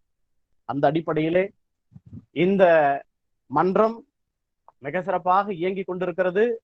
முதல் நாள் அமர்வு தொடங்கி இந்த 30ஆம் தேதி வரைக்கும் 2 கவியரங்கங்கள், பதிப்பரங்கம், தொல் வரலாற்றரங்கம், பட்டிமன்றம், நூலரங்கம், கருத்தரங்கம், பயிலரங்கம், பாட்டரங்கம், ஓவியம், நாடகம், வில்லுப்பாட்டு, தெருக்கூத்து, பொம்மலாட்டம், இதழ் அரங்கம், இலக்கிய அமைப்பரங்கம் என்று இதுவரைக்கும் தமிழகத்திலேயே சரி அல்லது இந்தியாவிலேயும் சரி இத்தகைய ஒரு சிறப்பான ஒரு அரங்கங்களை அமைத்தே காட்ட முடியாது என்று சொல்லுகிற அளவிற்கு மிக சிறப்பான ஒரு அமைப்பாக பார்த்து பார்த்து செய்து கொண்டிருக்கக்கூடிய இந்த சிலம்பரசனை எப்படி பாராட்டினாலும் தகும்.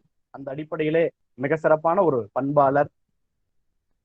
அடுத்ததாக என்னுடைய நேசத்திற்குரிய மத்திய பல்கலைக்கழகத்தினுடைய பேராசிரியர் சுபாஷ் அவர்கள் ஒரு மிக சிறப்பான உரையை இங்கு ஆற்றியிருக்கிறார். அவர் பேசுகிற போது ஒவ்வொரு நண்பர்களும் இந்த மன்றத்தை சார்ந்த உறுப்பினர்களும் அவரை எப்படியெல்லாம் பாராட்டி கொண்டிருந்தார்கள் என்பதை ஒவ்வொரு குறுந்தகவலாக நான் பார்த்து கொண்டே வந்தேன். சொல்ல போனால் இந்த 21 நாள் பயிலரங்கிலே எனக்கு கிடைத்த ஒரு பிசிராந்தியாரை போல, ஒரு கோப்பெருஞ்சோழனை போல ஒரு மிக சிறப்பான நண்பர் அவர். நல்ல வாசிப்பாளர், மிக சிறந்த வாசிப்பாளர். ஒரு ஆசிரியரை காலம் கடந்தும் நம்முடைய செம்மொழி தமிழ் எப்படி நிலைத்து நிற்கிறது என்று சொன்னால் அதற்கு காலம் கடந்த தன்மை இருப்பதுதான் அதனுடைய அடிப்படை. ஒரு மொழி மிக சிறப்பாக இருப்பதற்கு அதனுடைய காலம் கடந்த தன்மை என்கிற அந்த பண்புதான் அந்த மொழியை உச்சாணி கொம்பிலே கொண்டு போய் வைக்கக்கூடியது. ஒரு ஆசிரியருக்கு எது சிறப்பு என்று சொன்னால் அவர் எப்பொழுதும் மாணவராகவே இருப்பது. அப்படிப்பட்ட வாசிப்பதற்கு சொந்தக்காரர், மிக சிறப்பான ஒரு தமிழ் பண்பாளர், அரியதொரு உரையை இங்கே ஆற்றி சென்றிருக்கிறார்கள். நேரத்தை கருதி நானும் என்னுடைய உரையை ஒரு சிற்றுரையாக இந்த இடத்திலே நம்முடைய தமிழ் மொழியை குறித்தும் நம்முடைய தமிழுடைய செவ்வியல் பண்புகளை குறித்தும் நம் பேராசிரியர் அவர்கள் விளக்கி இருக்கிறார்கள். அப்படிப்பட்ட இந்த மொழி குறித்து சில செய்திகளை மட்டும் உங்களோடு பகிர்ந்து கொள்ள வேண்டும் என்று இந்த நேரத்திலே நான் நினைத்து பார்க்கிறேன். இந்த மன்றத்தினுடைய உறுப்பினர்களாக இருக்கக்கூடியவர்கள், எனக்கு பின்னால் நன்றியுரை ஆற்றக்கூடிய இந்த வைரவேல் உட்பட அஜித்குமார், வைரவேல், இந்த நிகழ்ச்சியினுடைய தொடக்கமாக செந்தமிழ் செல்வி, இந்த மன்றத்தை போலவே மிக அற்புதமான தமிழ் பெயரை கொண்ட அந்த செந்தமிழ் செல்வி அழகாக பாடினார்கள், தமிழ்தாய் வாழ்த்தை பாடினார்கள். இன்னும் சில நண்பர்கள் இருக்கிறார்கள். இவர்கள் எல்லோருமே ஒரு தூய தமிழ் பற்றாளர்களாக எந்த கவியரங்கம் நடந்தாலும் அந்த கவியரங்கத்திலே பங்கு கொள்ளக்கூடியவர்களாக, ஒரு சொற்பொழிவு நடந்தாலும் அந்த சொற்பொழிவிலே பங்கு கொள்ளக்கூடியவர்களாக எல்லாம் இவர்கள் இருந்திருக்கிறார்கள். இந்த இளம் சிங்கங்களை எல்லாம் பார்க்கிற போது எனக்கு என்ன தோன்றுகிறது என்று சொன்னால், விவேகானந்தருக்கு அவருடைய அப்பா ஒரு சின்ன வயசுல ஒரு செய்தி சொன்னாராம். என்ன அப்படின்னா, எதை பார்த்தும் ஆச்சரியப்படாதே, எவரை பார்த்தும் பிரமித்து விடாதே அப்படின்னு சொல்லி 2 அறிவுரைகளை விவேகானந்தருக்கு அவருடைய அப்பா சொல்லி இருக்கிறார். அதுதான் எனக்கு நிறைவேற்றி வருகிறது. அந்த 2 அறிவுரை தான் விவேகானந்தர் ராமகிருஷ்ண பரமஹம்சரை எளிதிலே அணுகுவதற்கு ஒரு காரணியாக இருந்தது. அவருடைய முதல் சந்திப்பே ஒரு பிரம்மாண்டமான சந்திப்பு. யாரை கண்டாலும் விவேகானந்தர் கேட்கிற ஒரே ஒரு கேள்வி, நீங்கள் கடவுளை கண்டிருக்கிறீர்களா என்பதுதான். எல்லோரும் வழக்கமாக ஏதாவது ஒரு பதிலை சொல்லுவார்கள். அந்த பதில் வழக்கம் போல விவேகானந்தருக்கு ஒரு திருப்தியை தராது. ஆனால் ராமகிருஷ்ணரிடம் அதே கேள்வியை விவேகானந்தர் கேட்டபோது ராமகிருஷ்ணர் சொன்னாராம், இதோ என் முன்னால் நான் கண்டுகொண்டே இருக்கிறேன் என்று சொன்னாராம். இந்த ஒத்தை வார்த்தையால் தான் இந்த விவேகானந்தர் ஒரு மகுடிக்கு கட்டுப்படுகிற பாம்பை போல ராமகிருஷ்ண பரமஹம்சரிடம் ஐக்கியமானார். அப்படிப்பட்ட ஒரு சிறப்பான இந்த உறுப்பினர்கள் இந்த மேட்டூர் வாழ் மக்களுக்கு கிடைத்திருக்கிறார்கள், இந்த சங்கத்திற்கு கிடைத்திருக்கிறார்கள். அவர்களை என்ன சொன்னாலும் எப்படி பாராட்டினாலும் தக்கும் என்கிற முறையிலே பாரதிதாசன் தான் சொல்லுவான், தமிழுக்கு தொண்டு செய்வோம் என்று சொல்லுவான். தமிழுக்கு தொண்டு செய்வோம் சாவதில்லை என்று சொல்லுவான். தமிழுக்கு தொண்டு செய்வோம் துறைதோறும் துடித்தெழுந்தே என்று சொல்லுவான். இப்படி ஒவ்வொரு துறைகள் மூலமாகவும் நாம் தமிழுக்கு தொண்டுகளை செய்து கொண்டே இருக்க வேண்டும் என்பதுதான் நம்மளுடைய. பொதுவாகவே எல்லோருமே சொல்லுகிறார்கள், என்ன இருக்கிறது இந்த மொழியில்? அது என்ன தமிழர்கள் மட்டும் அவர்களுடைய மொழியை எப்பொழுது பார்த்தாலும் இந்த 3000 ஆண்டுகளுக்கு முன் தோன்றிய மொழி, 2000 ஆண்டுகளுக்கு முன் தோன்றிய மொழி எப்பொழுதும் பாராட்டி கொண்டே இருக்கிறார்களே, அந்த மொழிக்குள்ளாக என்ன இருக்கிறது என்பதை தான் என்னுடைய இந்த உரைக்கான ஒரு 10 நிமிட அல்லது ஒரு 15 நிமிட ஒரு கருத்தாக இந்த இடத்திலே நான் சொல்லிக் கொள்வதற்கு கடமைப்பட்டிருக்கிறேன். அப்படி என்னதான் இருக்கிறது இந்த தமிழ் மொழியில்? ஒட்டுமொத்தமாக இந்த உலகத்தையே நில அமைப்பாக 5 பகுப்பாக பகுத்து காட்டிய ஒரு மேதையை பெற்று தந்தது இந்த தமிழ் மொழி. நாம் எல்லாம் இன்றைக்கு ஒரு சிறிய நிலத்தை பிரிக்கிற போது அண்ணனுக்கு பெரிதாக போய்விட்டது, தம்பிக்கு சின்னதாக போய்விட்டது, பக்கத்து வீட்டுக்காரன் என் வரப்பை வந்து எடுத்துக்கொண்டான் என்றெல்லாம் சண்டை போட்டு கொண்டிருக்கக்கூடிய இந்த காலகட்டத்தில் இவ்வளவு பெரிய உலகத்தை அழகாக 5 நிலங்களாக பகுத்து, தொல்காப்பியர் முதலிலே 4 நிலமாக பகுக்கிறார், பிறகு ஒரு நிலம், 5 நிலமாக பகுத்து காட்டியிருக்கிற இந்த விஞ்ஞானிகளை என்னவென்று சொல்லுவது? அப்படிப்பட்ட ஒரு சிறப்பு தமிழுக்கு இருக்கக்கூடியது. அதனால்தானோ என்னவோ இந்த மண் மீது பாசம் கொண்ட ஒருவன் சொன்னான், விழும்போதெல்லாம் என் மீசையில் மண் ஒட்ட வேண்டும், ஏனென்றால் இது எம்மண் என்று ஒரு புது கவிதையிலே சொன்னான்.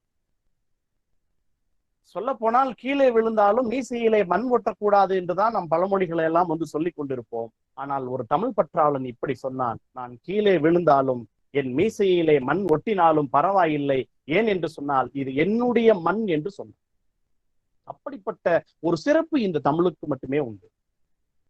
சாதாரணமாக ஒரு கிராமத்திற்குள்ளாக இருந்த சங்ககால கபிலன் என்ற ஒரு புலவன் உலகத்தில் இருக்கக்கூடிய ஒட்டுமொத்த மக்களையும், இன்றைக்கு நாம் குளோபலைசேஷன் என்று சொல்லுகிறோம், உலகமயமாதல் என்று சொல்லுகிறோம், உலகத்தில் இருக்கக்கூடிய ஒட்டுமொத்த மக்கள் தொகையையும் ஒன்றாக இணைத்து உலகத்தீரே என்று அழைத்திருக்கிறார்.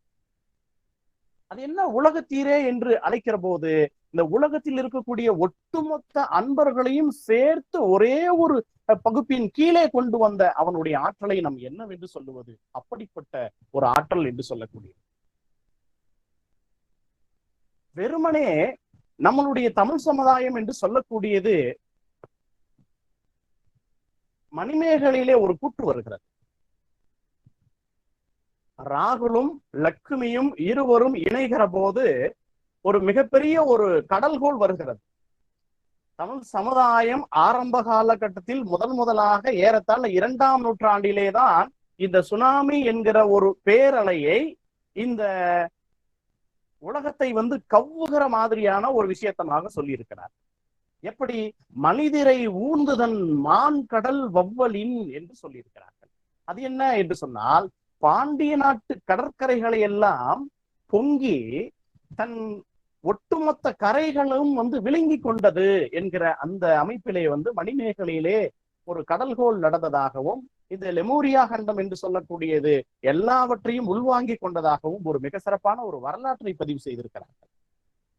அது மட்டுமா, இறைனார் களவியல் உரை செய்தவர் நக்கீரர் 3 சங்கங்கள் தான் இருந்தது என்று ஒரு பதிவை செய்திருக்கிறார். அதுதான் நமக்கு இன்றைக்கு நாம் படித்துக் கொண்டிருக்கிறோம். ஆனால் இலங்கையினுடைய வரலாற்றை வெகு விளக்கமாக எடுத்து சொல்லுகிற மகாவம்சம் என்ற ஒரு நூல் என்ன சொல்லுகிறது என்று சொன்னால், ஒரு 7 வகையான தமிழ் சங்கங்கள் இருந்திருக்கிறது. அந்த 7 வகையான தமிழ் சங்கங்களையும் பாண்டிய மன்னர்கள் தான் நிறுவி அதனை வளர்த்திருக்கிறார்கள் என்கிற ஒரு மிகப்பெரிய ஒரு வரலாற்று குறிப்பை இந்த இலங்கை வரலாற்று நூலான மகாவம்சம் நமக்கு எடுத்து சொல்லுகிறது.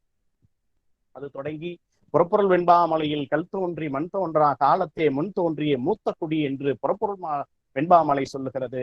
இதையெல்லாம் அடித்து வைத்துக் கொண்டுதான் சொன்னானோ என்னவோ தெரியவில்லை. பாரதி கூட சொன்னான், ஆதிசிவன் பெற்று விட்டான் என்று.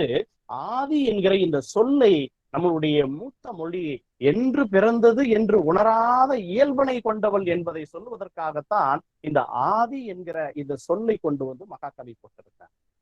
மகாகவிக்கு பிறகு வந்த பாரதிதாசன் சொல்லுகிறான், முதலில் தோன்றியதும் ஒரு மனிதன் என்று சொன்னால் அவன் தமிழன் தான், முதலில் தோன்றியது ஒரு மொழி என்று சொன்னால் அது தமிழ் மொழிதான் என்று பாரதிதாசன் சொல்லிவிட்டு சென்றிருக்கிறார். இப்படியே வந்து ஒருவருக்கொருவராக தமிழ் மொழியினுடைய சிறப்புகளை எல்லாம் சொல்லிக் கொண்டே போகிற போது இந்த திருக்குறள் என்று சொல்லக்கூடிய ஒரு இலக்கியம் அகரத்திலே தொடங்கி நகரத்திலே முடிவது போன்ற ஒரு அற்புதமான ஒரு இலக்கியத்தை படைத்து காட்டியிருக்கிறது. அது மட்டுமா என்று சொன்னால், வெறுமனே உலகத்தை 5ஆக மட்டும்தான் பகுத்திருக்கிறானா என்று சொன்னால், ஒரு நாளை 5 கூறுகளாக பகுத்திருக்கிறார், ஒரு ஆண்டை 6 பருவங்களாக பகுத்திருக்கிறார். இன்றைக்கெல்லாம் ஒரு புதிதாக ஒரு மூலக்கூறுவை கண்டுபிடித்தால், ஒரு அணுவை கண்டுபிடித்தால் உலகத்திலேயே மிக சிறந்த விஞ்ஞானி என்று அவருக்கு நோபல் பரிசு கொடுக்க வேண்டும் என்றும், உலகத்தின் தலை சிறந்த விஞ்ஞானி என்று பட்டம் கொடுக்க வேண்டும் என்றெல்லாம் கங்கணம் கட்டி கொண்டிருக்கிறார்கள். இப்படி நிலத்தை 5ஆக பகுத்தவன், இந்த ஒரு நாளினுடைய ஒரு கூறுகளை 5ஆக பகுத்தவன், ஒரு வருடத்தினுடைய பருவங்களை 6ஆக பகுத்தவனுக்கு எத்தனை விருதுகளை கொடுத்திருக்க வேண்டும் என்பதை நீங்கள் எண்ணி பாருங்கள். அது மட்டுமா என்று சொன்னால், மலருக்கு கூட பருவம், மலரை கூட 7 வகையான பருவங்களாக பகுத்து வைத்திருக்கிறார். அது மட்டுமா என்று சொன்னால், ஆண்களுக்கு 7 பருவம், பெண்களுக்கு 7 பருவம் என ஒவ்வொன்றிற்கும் ஒவ்வொரு வகையான பருவங்களை வகுத்து இந்த மொழியினுடைய சிறப்புகளை எடுத்து சொல்லியிருக்கிறார். திருமூலர் எல்லாவற்றிற்கும் ஒருபடி மேலே போய் என்ன சொல்லி இருக்கிறார் என்று சொன்னால், இந்த உலகத்திலே இருக்கக்கூடிய ஒட்டுமொத்தமாக இந்த உலகத்தில் இருக்கக்கூடிய எல்லோரும் விரும்புகிற ஒரு விஷயம் என்னவென்று சொன்னால், ஆண் குழந்தை தான் என்று வேண்டும் என்றெல்லாம் விரும்பிக் கொண்டிருக்கிறார்கள். ஆனால் உனக்கு ஆண் குழந்தை வேணுமா பெண் குழந்தை வேண்டுமா என்பதையெல்லாம் எதை பொறுத்து அமைகிறது என்பதற்காகவே நம்மளுடைய திருமூலன் சொல்லிக் கொண்டு போயிருக்கிறான். ஆண் மிகில் ஆணாகும், பெண் மிகில் பெண்ணாகும், பூண் இரண்டும் ஒத்து பொருந்துவதில் அழியாகும், தாள மிகும் ஆயின் தரணி முழுவதும் ஆளும், பால் நவம் மிக்கிடின் பாய்ந்ததும் இல்லையே என்று மிக சிறப்பாக சொல்லிவிட்டு சென்றிருக்கிறார். ஆணிடம் இருக்கக்கூடிய சுக்கிலம் மிகுதியாக வந்தது என்று சொன்னால் அது ஆண் குழந்தை பிறக்கும் என்றும், பெண்ணிடம் இருக்கும் சுரோனிதம் மிகுதியானால் அது பெண் குழந்தை பிறக்கும் என்றும், இரண்டும் அதிகரித்தது என்று சொன்னால் அது அழியாக மாறும் என்றும், இப்படிப்பட்ட ஒரு மிகப்பெரிய கண்டுபிடிப்பை கண்டுபிடித்தவன் நம்மளுடைய திருமூலன் என்று சொல்லக்கூடிய. அது மட்டுமா, இந்த உலகத்திலே இருக்கக்கூடிய யாரும் கண்டுபிடிக்காத ஒரு மிக சிறப்பான ஒரு கண்டுபிடிப்பை நம்மளுடைய திருமூலன் சொல்லிவிட்டு சென்றார். நம்மளுடைய உடலிலேயே 96 பேர் உயிர் வாழ்ந்து கொண்டிருக்கிறார்கள் என்று சொன்னார். என்ன அது 96 பேர் என்று பார்க்கிற போது, தலையிலே ஒரு 36 பேர் இருக்கிறார்கள், தலைக்கு கீழே இடுப்பு வரை ஒரு 30 பேர் இருக்கிறார்கள், இடுப்புக்கு கீழே பாதம் வரைக்கும் ஒரு 30 பேர் இருக்கிறார்கள் என்று பட்டியலிட்டு, இதிலே பாதி பேர் இறந்து விட்டார்கள் என்று சொன்னால் காய்ச்சல் அடிக்கும் என்றும், அதற்கும் அந்த பாதியிலேயே இன்னும் ஒரு பாதி குறைந்தது என்று சொன்னால் வாயிலிருந்து வரக்கூடிய வார்த்தைகள் வற்றி போகும் என்றும், பிறகு ஒட்டுமொத்த உயிரும் போன பிறகும் கூட இந்த தலையிலே இருக்கக்கூடியவர்கள் ஒரு 3 மணி நேரம் உயிரோடு இருப்பார்கள் என்கிற உன்னதமான செய்தியை, இன்றைக்கு இருக்கக்கூடிய அறிவியல் சொல்ல முடியாத ஒரு ரகசியத்தை, என்றைக்கோ வாழ்ந்த 3000 ஆண்டுகளுக்கு முன்னால் வாழ்ந்த ஒரு ஆண்டுக்கு ஒரு பாடல் வீதமாக பாடி 3000 பாடல்களை தந்த திருமூலன் சொல்லி விட்டு சென்றிருக்கிறான். ஒரு மனிதன் எப்படிப்பட்ட மகத்துவம் வாய்ந்தவன். அது மட்டுமா சொல்லிவிட்டு போனான், அவன் சொல்லுகிற போதே சொன்னான், ஒரு மனிதனுடைய மூச்சை அடிப்படையாக வைத்துக் கொண்டுதான் அவனுடைய ஆயுட்காலம் அதிகரிக்கிறது என்று சொல்லி அதற்கு வரிசையாக உதாரணங்களை சொல்லிக் கொண்டே போகிறான். தேரை இருக்கிறதே, தேரை ஒரு நாளைக்கு, அதாவது ஒரு நிமிடத்திற்கு ஒரே ஒரு முறைதான் சுவாசிக்குமா தேரை. பிறகு திமிங்கலம் இருக்கிறதே, அது 3 முதல் 4 முறை சுவாசிக்குமா. நாம் எத்தனை முறை சுவாசிக்கிறோம் என்பதை அடிப்படையாக வைத்துக் கொண்டுதான் நம்மளுடைய வாழ்நாள் கணக்கிடப்படுகிறது. தேரை ஒரு நிமிடத்திற்கு ஒரு முறை சுவாசிக்கிறது என்று சொன்னால் அது என்ன என்று சொன்னால் ஏறத்தாழ 500 ஆண்டுகள் முதல் 1000 ஆண்டுகள் வரை வாழ்கிறதா. திமிங்கலம் ஒரு நிமிடத்திற்கு 3 முதல் 4 என்று பார்க்கிற போது அது ஏறத்தாழ 200 முதல் 250 ஆண்டுகள் வரை இந்த திமிங்கலங்கள் உயிரோடு வாழ்ந்து கொண்டிருக்கிறதா. அந்த அடிப்படையிலே அப்படியே பார்த்து கொண்டு வருகிற போது நம்மளுடைய சங்ககால மனிதர்கள் எல்லாம் எப்படி இருந்திருக்கிறார்கள் என்று சொன்னால் ஒரு நிமிடத்திற்கு 12 to 13 முறை சுவாசித்திருக்கிறார்கள். அந்த அடிப்படையிலே தான் ஏறத்தாழ 100 முதல் 120 ஆண்டுகள் வரை அவர்கள் வாழ்ந்திருக்கிறார்கள். இன்றைக்கு இருக்கக்கூடிய தற்கால மனிதர்கள் 21ஆம் நூற்றாண்டில் இருக்கக்கூடிய தற்கால மனிதர்கள் 16 to 17 வரை சுவாசிக்கிறார்கள். அந்த அடிப்படையிலே தான் நம்மளுடைய வாழ்நாள் என்று சொல்லக்கூடியது ஏறத்தாழ 60 முதல் இந்த 80க்குள்ளாகவே முடிந்து போய் விடுகிறது என்பதை எடுத்து சொல்லியிருக்கிறார். இப்படி எத்தகைய ஒரு வகையான அறிவிப்புகள், எத்தகைய ஒரு புதிய புதிய கண்டுபிடிப்புகள் என இவ்வளவு கண்டுபிடிப்புகளை கண்டுபிடித்து சென்றிருக்கக்கூடிய இவர்களுக்கு நாம் என்ன பரிசை தரப்போகிறோம், என்ன விருதுகளை தரப்போகிறோம்? அவ்வளவுதானா என்று சொன்னால், வெறும் உடல் மட்டும் தானா என்று சொன்னால், பிறகு ஆடைகளை சொல்லி இருக்கிறார்கள். ஏறத்தாழ சங்க இலக்கியத்திலே 210 வகையான ஆடைகளை நம்மளுடைய முன்னோர்கள் அணிந்திருக்கிறார்கள். சிலம்பு மட்டுமே ஏறத்தாழ 36 வகையான ஆடைகளை நமக்கு சொல்லிவிட்டு சென்று. உணவு வகை வகையாக நம்மளுடைய முன்னோர்கள் உண்டிருக்கிறார்கள். அமலச்சோறு என்று ஒரு வகையான ஒரு சோறு சங்க இலக்கியத்திலே வரக்கூடிய ஒரு சோறு. நேரம் கருதி அதிகபட்சம் இன்னும் ஒரு 5 நிமிடத்திலே முடிப்பதற்கு முயற்சி செய்கிறேன். அமலச்சோறு என்று ஒரு சோறு. அந்த அமலச்சோறு என்பது சோற்றிலே கரியை பிசைந்து தருகிற ஒரு வகையான சோறு. அதுதான் இன்றைக்கு நாம் என்ன சொல்லிக் கொண்டிருக்கிறோம் என்று சொன்னால் பிரியாணி என்று சொல்லிக் கொண்டிருக்கிறோம். இதைத்தான் நம்மளுடைய முன்னோர்கள் ஊன் சோறு என்று சொன்னார்கள். அது மட்டும் அல்லாது அதுக்கடுத்து பாத்தீங்கன்னா பெருஞ்சோறு என்று ஒரு வகையான சோறு. இது என்ன பெரிய விருந்து, மிகப்பெரிய ஒரு விருந்து என்று சொல்லக்கூடியது. புறநானூற்றிலே ஒரு பாடலாசிரியருக்கு என்ன பெயர் என்று சொன்னால், பாரத போரிலே 2 திறத்தார்க்கும் மிகப்பெரிய ஒரு விருந்தை செய்து போட்டதன் காரணமாக அவனுக்கு பாரதம் பாடிய பெருஞ்சோற்று உதியன் சேரலாதன் என்கிற பெயரே வந்திருக்கிறது. பெருஞ்சோற்று உதியன் என்றே அவனுக்கு பெயர் வந்திருக்கிறது என்பதை நாம் பார்க்கிறோம். இன்னும் ஒரு சோறு அறச்சோறு என்று ஒன்று இருக்கிறது. வீதிகளிலே பசியோடு ஏதாவது ஏழை சிறுவர்கள் போய்கொண்டிருந்தார்கள் என்று சொன்னால் அந்த சிறுவர்களுக்கு வள்ளல்கள் எல்லோரும் ஒன்று திரண்டு ஒரு மிகப்பெரிய ஒரு உணவை படைத்து அதை உருண்டையாக கட்டி அந்த சிறுவர்களுக்கு கொடுக்கிற ஒரு உணவிற்கு பேரு என்ன என்று சொன்னால் அறச்சோறு என்று பெயர். அது மட்டுமா என்று சொன்னால் எச்சோறு என்று ஒரு சோறு இருக்கிறது. ஒரு இடத்தை பார்வையிடுவதற்காக ஒரு பெரிய அதிகாரி வருகிறார் என்று சொன்னால் அப்படி பார்வையிட வருகிற அந்த அதிகாரிக்கு ஒரு வகையான படி, அதாவது தினப்படி, இன்னைக்கு DA என்று சொல்லுகிறோமே, அது போல தினப்படி வழங்குகிறதை போல இருக்கக்கூடிய ஒரு சோறு என்ன சோறு என்று சொன்னால் எச்சோறு என்று நம்மளுடைய முன்னோர்கள் அதை அழைத்திருக்கிறார்கள். நெய் சோறு, நெய் கலந்த சோறு என்று சொல்லியிருக்கிறோம். ஊன் கலந்த சோறு என்று சொல்லியிருக்கிறோம். வெகு விரைவாக ஒன்றை உருவாக்க வேண்டுமா என்று சொன்னால் புளிஞ்சோறு ஒன்று உருவாக்கி இருக்கிறார்கள். புளியை கரைத்து உடனடியாக ஒரு சோற்றினை உருவாக்கி இருக்கிறார்கள். இப்படி இது மட்டுமா என்று சொன்னால் இன்றைக்கு ஆங்கில உணவுகள் என்கிற பெயரிலே எத்தனையோ ஒரு உணவு வகைகளை நாம் கண்டு கொண்டிருக்கிறோம். ஆனால் சங்க காலத்திலே பார்க்கிற போது செம்மறியாட்டு கடாவினுடைய அந்த துடைப்பகுதியை கம்பியிலே கோர்த்து அதை நெருப்பிலே வாட்டி உண்பதை நாம் கண்டிருக்கிறோம். அது மட்டுமா என்று சொன்னால் இந்த உண்ணுகிற முறையை கூட ஏறத்தாழ 12ஆக வகுத்து அருந்துதல், உண்ணுதல், உறிஞ்சுதல், குடித்தல், தின்றல், துய்த்தல், நக்கல், நுங்கல், பருகல், மாந்தல், மெல்லல், விழுங்கல் என்று 12 வகையான இந்த உண்ணுகிற முறைக்கு கூட நம்மளுடைய முன்னோர்கள் இலக்கணத்தை வகுத்து விட்டு சென்றிருக்கிறார்கள். அது மட்டுமா என்று சொன்னால் விருந்து உபசரிப்பதிலே தமிழர்களுக்கு ஈடு இணையாக இந்த உலகத்திலே யாருமே இல்லை என்று சொல்லலாம். அப்படிப்பட்ட மிக சிறப்பான விருந்து உபசரிப்பதிலே வல்லவர்களாக இருந்திருக்கிறார்கள். இரவிலே குறுந்தொகை சொல்லுகிறது, இரவிலே கதவடைக்கிற போது கூட ஏதாவது காலடி சத்தம் கேட்கிறதா, யாராவது வயோதிகர்கள் இந்த வழியாக பசியோடு நடந்து போய்கொண்டிருக்கிறார்களா, அவர்கள் வந்தார்கள் என்று சொன்னால் அவர்களுக்கு உணவளிக்கலாமே என்பதற்காக காது கொடுத்து கேட்டுவிட்டு பிறகு கதவை அடைப்பார்களாம். அப்படிப்பட்ட பரம்பரையை சார்ந்தவர்கள் நம்மளுடைய முன்னோர்.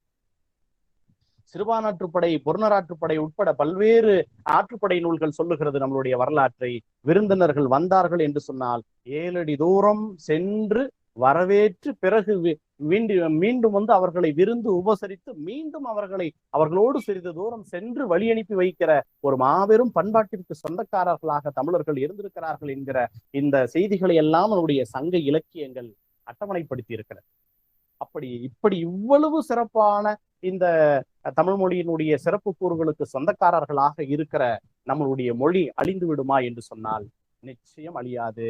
ஏன் என்று சொன்னால் சிலம்பரசன் போன்ற, இதனுடைய பொருளாளராக இருக்கக்கூடிய சண்முக பிரியா போன்ற, இதனுடைய மற்ற உறுப்பினர்களாக இருக்கக்கூடிய வைரவேல் உள்ளிட்ட, அது மட்டும் இல்லாமல் அஜித்குமார் உள்ளிட்ட, செந்தமிழ் செல்வி உள்ளிட்ட இந்த மன்றத்தை சார்ந்த அத்தனை உறுப்பினர்களும் இவ்வளவு ஈடுபாட்டோடு இது போன்ற மன்றங்களை எல்லாம் நடத்தி கொண்டிருக்கிற போது இனிமேல் எவனொருவனும் இந்த மொழிக்கு ஒரு இழிவு நேரும் என்று சொன்னால் பாரதிதாசன் சொன்னதை போல அவனுடைய நாக்கைத்தான் நறுக்க வேண்டும் என்று இந்த நேரத்திலே கூறிக்கொண்டு, மிக சிறப்பான இந்த ஒரு அரங்கத்தை ஏற்பாடு செய்து ஏறத்தாழ 7 மணிக்கே முடிக்க வேண்டிய ஒரு சூழல்.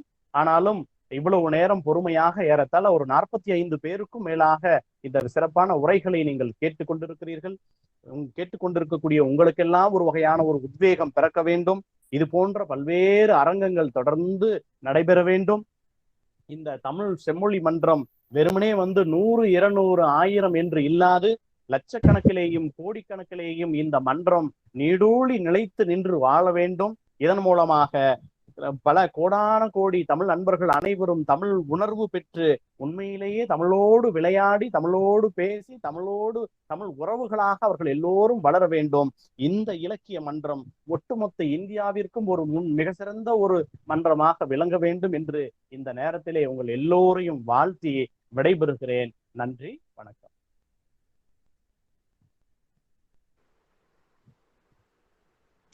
மிக்க மகிழ்ச்சிங்கய்யா, ரொம்ப நன்றி.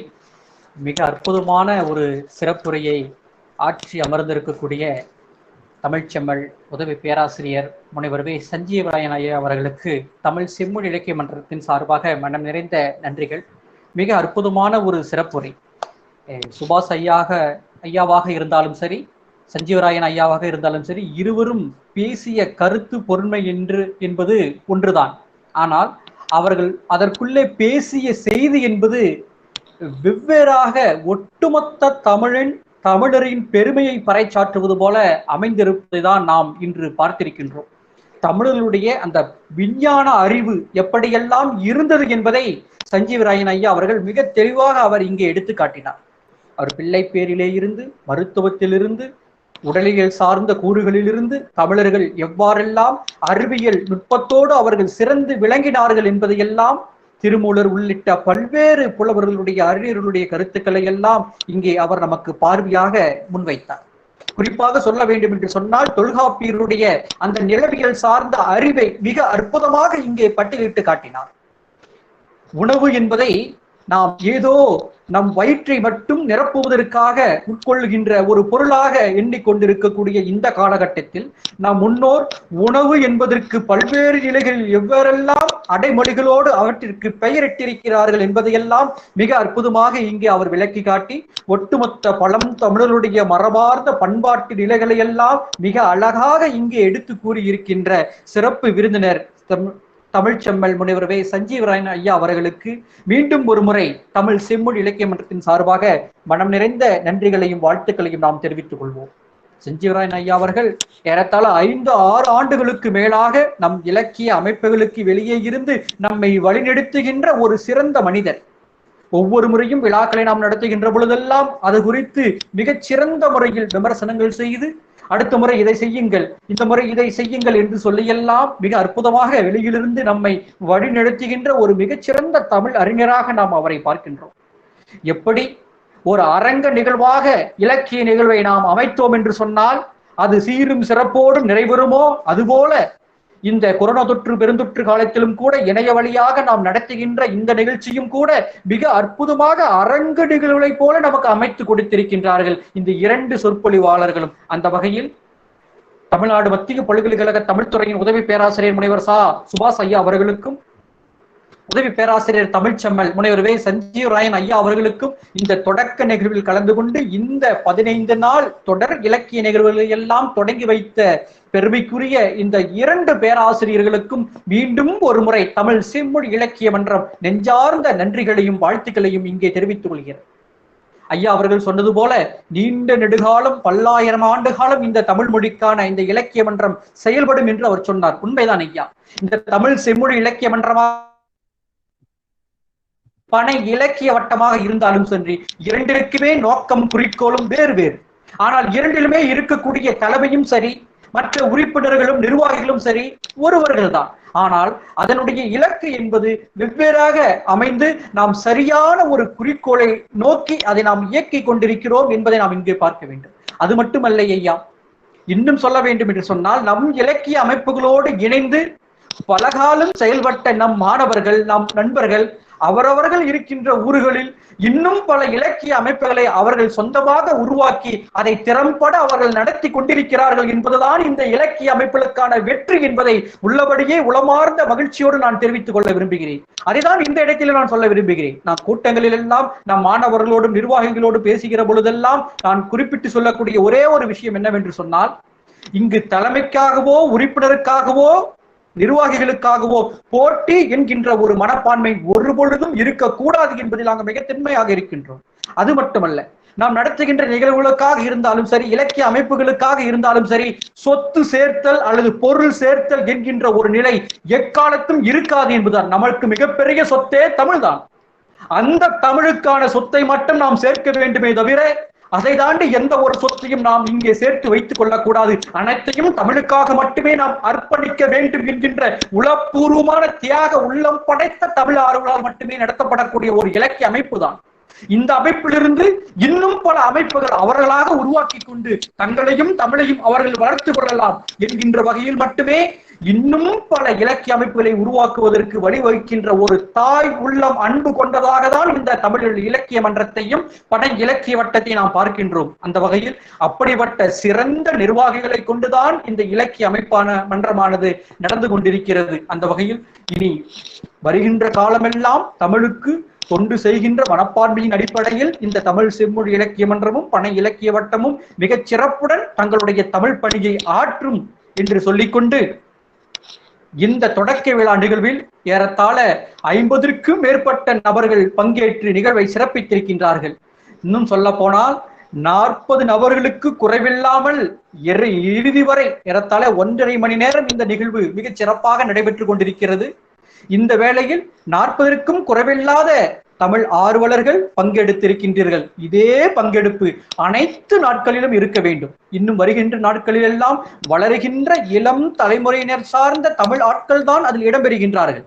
பல்வேறு நிகழ்வுகள் சலிப்பு தட்டாமல் சொன்னதையே மீண்டும் மீண்டும் சொல்லி நாம் சிந்தை வயங்காமல் இருக்கின்ற அற்புதமான நிகழ்வுகள். ஒவ்வொரு நாளும் கவியரங்கம், பட்டிமன்றம், தொல் வரலாற்றரங்கம், பதிப்பரங்கம் என்று சொல்லி அனைத்து தமிழ்கள் துறை சார்ந்த நிகழ்வுகளுக்கும் வித்திட்டு இருக்கிறது தமிழ் செம்மொழி இலக்கிய மன்றம். இன்னும் சொல்ல வேண்டும் என்று சொன்னால், வெள்ளுப்பாட்டு, பொம்மலாட்டம், நாடகம் என்று சொல்லி இளம் சிறார்கள், இளம் பிள்ளைகள் தங்களுடைய திறமைகளை எல்லாம் இந்த இடத்தில் நிகழ்த்தி காட்டுவதற்கு ஆயத்தமாக இருக்கின்றார்கள். அவர்களுக்கெல்லாம் நாம் வாழ்த்துக்களை சொல்ல வேண்டும். அவர்களுடைய நிகழ்வுகளை எல்லாம் கண்டு அவர்களை நாம் பாராட்ட வேண்டும். அந்த வகையில் அத்தகைய கடமை நமக்கு இருக்கிறது.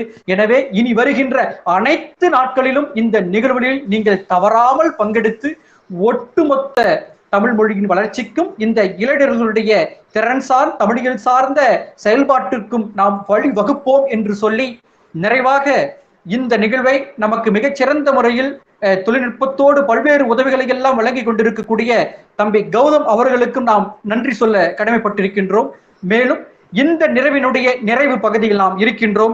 நிறைவாக இந்த 15 நாள் தொடர் செம்மொழி கலை இலக்கிய நிகழ்வினுடைய இந்த தொடக்க விழாவினுடைய நிறைவு பகுதியாக நன்றியுரை வழங்குமாறு தமிழ் செம்மொழி இலக்கிய மன்றத்தினுடைய உறுப்பினரும் பனை இலக்கிய வட்டத்தினுடைய செயலாளருமாகிய அன்பு தம்பி கவிஞர் பா வைரவேல் அவர்கள் அன்புடன் அழைக்கின்றேன். நன்றி அண்ணா, நன்றி அண்ணா. தமிழ் செம்மொழி இலக்கிய மன்றத்தினுடைய 12ஆம் ஆண்டு தொடக்க விழா.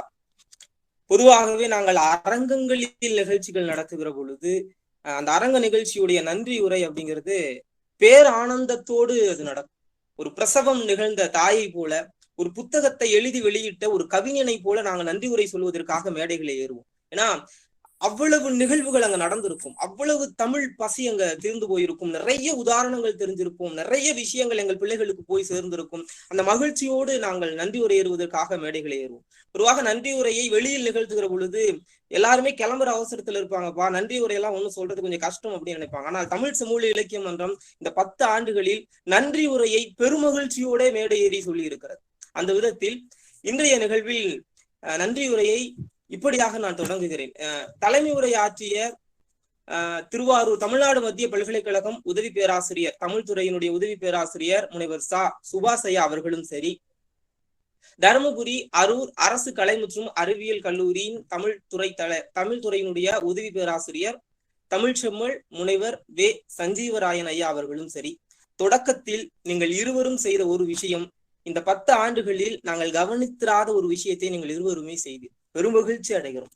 பொதுவாக தலைமுறை ஆற்றுகிற நபரும் சரி அல்லது வாழ்த்துறை ஆற்றுகிற நபர்களும் சரி, அந்த நிகழ்வில் தொடர்புடைய வரவேற்புரை ஆற்றுகிற நபரையோ அல்லது நன்றியுரை ஆற்றுகிற நபரையோ குறிப்பிட்டு பேசுவது என்பதும் அவர்களுக்கான வாழ்த்துக்களை சொல்லிவிட்டு தொடங்குவது என்பதும் பெரும்பாலான மேடைகளில் நாங்கள் கவனித்திராத ஒரு விஷயம்.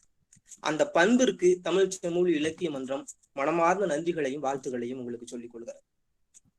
நம்முடைய தலைமை உரைக்கு வருவோம். பொதுவாகவே தமிழ் செம்மொழி இலக்கிய மன்றம் நன்றி உரையை வெறுமன நன்றி என்று சொல்லுவதோடு நிறுத்தி கொள்ள எப்பொழுதுமே விருப்பப்பட்டதில்லை.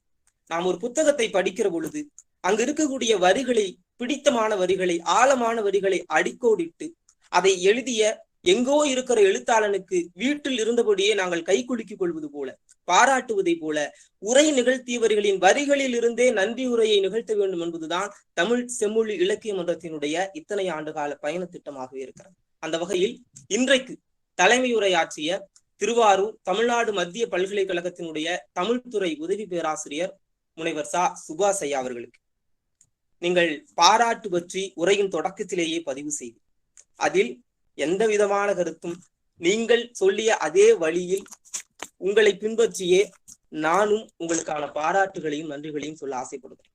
தமிழின் மிகச்சிறந்த வரலாற்று பக்கங்களை நீங்கள் எங்களுக்கு காட்டியிருக்கிறீர்கள். அதில் அந்த வரலாற்று பக்கங்களுக்காக நீங்கள் கையில் எடுத்துக்கொண்ட உதாரணங்கள் என்பது அல்லது நீங்கள் செய்த பயணம் என்பது ஆர்க்கிமிடைஸில் தொடங்கி பாரதி, ஜான் ரெக்ஃபெல்லர், விவேகானந்தர், அண்ணாதுரை, நேதாஜி என வரலாற்றின் பல பக்கங்களை எங்களுக்கு உதாரணமாக காட்டினீர். நீங்கள் சொல்லியது போலவே உங்கள் வாய்மொழியிலிருந்தே தமிழ் வாழும், தமிழ் வாழட்டும், தமிழ் போல நீங்களும் வாழ வேண்டுமென தமிழ் செம்மொழி இலக்கிய மன்றத்தின் சார்பாக மனமார்ந்த வாழ்த்துக்களையும் நன்றிகளையும் தெரிவித்துக் கொள்கிறேன். அடுத்ததாக சிறப்புரையாற்றியிருக்கிற தருமபுரி அரசு கலை மற்றும் அறிவியல் கல்லூரியினுடைய துறை தலைவர் உதவி பேராசிரியர் தமிழ் செம்மல் முனைவர் வே சஞ்சீவராயன் ஐயா அவர்கள்.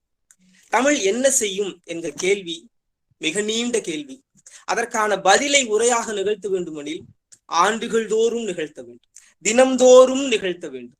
2000 ஆண்டுகள் கடந்த படைப்புகளையும் லட்சக்கணக்கான படைப்பாளிகளையும் பெற்ற தமிழில் தமிழ் என்ன செய்யும், தமிழில் என்ன இருக்கிறது என்கிற கேள்விக்கு பதில் சொல்லும் முனைப்போடு நீங்கள் ஆற்றிய உரை என்பது ஆகச்சிறந்த உரையாக மாறி இருக்கிறது என்பதை நான் ஒரு முறை பதிவு செய்து கொள்கிறேன். அதற்காக உங்கள் உரைக்கு வலிமை சேர்க்கக்கூடிய, வலு சேர்க்கக்கூடிய விதமாக நீங்கள் கையில் எடுத்துக்கொண்டவை என்பது வாசுபமாணிக்கத்தில் தொடங்கி பாரதிதாசன், மணிமேகலை, திருமூலர், சங்க இலக்கியங்கள், உணவு, உடை என தொல்காப்பியத்தின் ஆகச்சிறந்த விஷயங்களையும் சேர்த்து நீங்கள் உங்கள் உரையை நிகழ்த்தி இருக்கிறீர்கள். இதில் குறிப்பாக நான் வியந்து போனது என்பது மகாவம்சம் நூலின் மூலமாக 7 தமிழ்ச்சங்கங்கள் இருந்தது என்கிற வரலாற்று குறிப்பை நீங்கள் இங்கு பதிவு செய்ததை நான் பெருமகிழ்ச்சியோடு பார்க்கிறேன். அதை இன்னும் வியந்து பார்க்கிறேன். மிகச்சிறந்த ஒரு தகவலாக அது இன்னும் இருந்தது என்று நான் வியக்கிறேன். இறுதியாக நீங்கள் ஒரு புது கவிதையை சொன்னீர். கீழே விழுந்தாலும் என் மீசையில் மண் ஒட்ட வேண்டும், ஆக இந்த மண் அவ்வளவு பெரியது, இந்த மண்ணின் சிறப்பு அவ்வளவு என்று நீங்கள் சொன்னீர்கள். கீழே விழுந்தா மண் ஒட்டக்கூடாது என்கிற வரியைத்தான் இத்தனை ஆண்டு காலமாக நாங்கள் கேட்டிருக்கிறோம். ஆனால் விழுந்தாலும் மண் ஒட்ட வேண்டும், காரணம் இந்த மண் அப்படி என்று ஒரு புது கவிஞன் எழுதியிருக்கிறான். யாருக்கு தெரியும்? நிறைய பேச்சாளர்கள், நிறைய கவிஞர்கள் அவர்களுடைய கவிதையையே யாரோ ஒரு புது கவிஞர் என்றுதான் பல மேடைகளில் பேசுவார்கள். அப்படியாக அந்த கவிதை உங்களுடையதாக இருக்கலாம், அல்லது வேறு யாரோ ஒரு புது கவிஞனுடையதாக இருக்கலாம். முடிந்தால் விவரம் தெரிந்தால் அந்த புது கவிஞனின் பெயரையும் அடுத்த மேடையில் நீங்கள் பதிவு செய்யுங்கள். அது அந்த கவிஞனுக்கு கிடைக்கக்கூடிய அங்கீகாரமாக இருக்கும். நீங்கள் ஆற்றிய உங்களுடைய சிறப்புரைக்கு தமிழ் செம்மொழி இலக்கிய மன்றத்தின் சார்பாக மனமார்ந்த நன்றியை நாங்கள் தெரிவித்துக் கொள்கிறோம். இதில் சுய பாராட்டு என்பதும் தன்னம்பிக்கை என்பதும் நமக்கு நாமே கொடுத்துக் கொள்ளுகிற அங்கீகாரம் என்பது ஒரு பயணத்தில் மிக முக்கியமானதாக நான் கருதுகிறேன். அந்த விதத்தில் தமிழ் செம்மொழி இலக்கிய மன்றத்தினுடைய தொடர்போடு இருக்கக்கூடிய தமிழ் செம்மொழி இலக்கிய மன்றத்தினுடைய பொருளாளர் சு சண்முகபிரியா அக்கா அவர்களுக்கும், தொடக்க உரை ஆட்சி அமர்ந்திருக்கிற தமிழ் செம்மொழி இலக்கிய மன்றத்தினுடைய நிறுவனர் மற்றும் தலைவர் ரா சிலம்பரசன் அண்ணா அவர்களுக்கும் மனமார்ந்த நன்றியை தெரிவித்துக் கொள்கிறேன். முதலில் தமிழ்தாய் வாழ்த்து பாடி இசையோடு அழகா இந்த நிகழ்வை தொடங்கிய செந்தமிழ் செல்வி அவர்களுக்கும் மனமார்ந்த நன்றியை நான் தெரிவித்துக் கொள்கிறேன். ஒரு நிகழ்வில் எல்லோருக்கும் நன்றியை சொல்லிவிடுவார்கள். பாவம், இந்த நன்றி உரை சொல்லுகிற நபருக்கான நன்றியை மட்டும் யாரும் சொல்லாமலேயே போய்விடுவார்கள். ஆக நன்றி உரையாற்றி கொண்டிருக்கிற எனக்கும் என்னோடு இந்த நிகழ்வில் இதுவரை கண்டுகளித்த அத்துணை பார்வையாளர்களுக்கும் மனமார்ந்த நன்றியை தமிழ் செம்மொழி இலக்கிய மன்றத்தின் சார்பாக நான் தெரிவித்துக் கொள்கிறேன். அடுத்தடுத்த நாட்களில் நிகழ்வில் பங்கு கொள்ளுங்கள். இந்த 15 நாட்களிலும் நிறைய வரலாற்று நிகழ்வுகளை நாம் தெரிந்து கொள்ள போகிறோம் என்பதை மட்டும் பதிவு செய்துவிட்டு மீண்டும் ஒரு முறை யாவருக்கும் நன்றி கூறுகிறேன். நன்றி.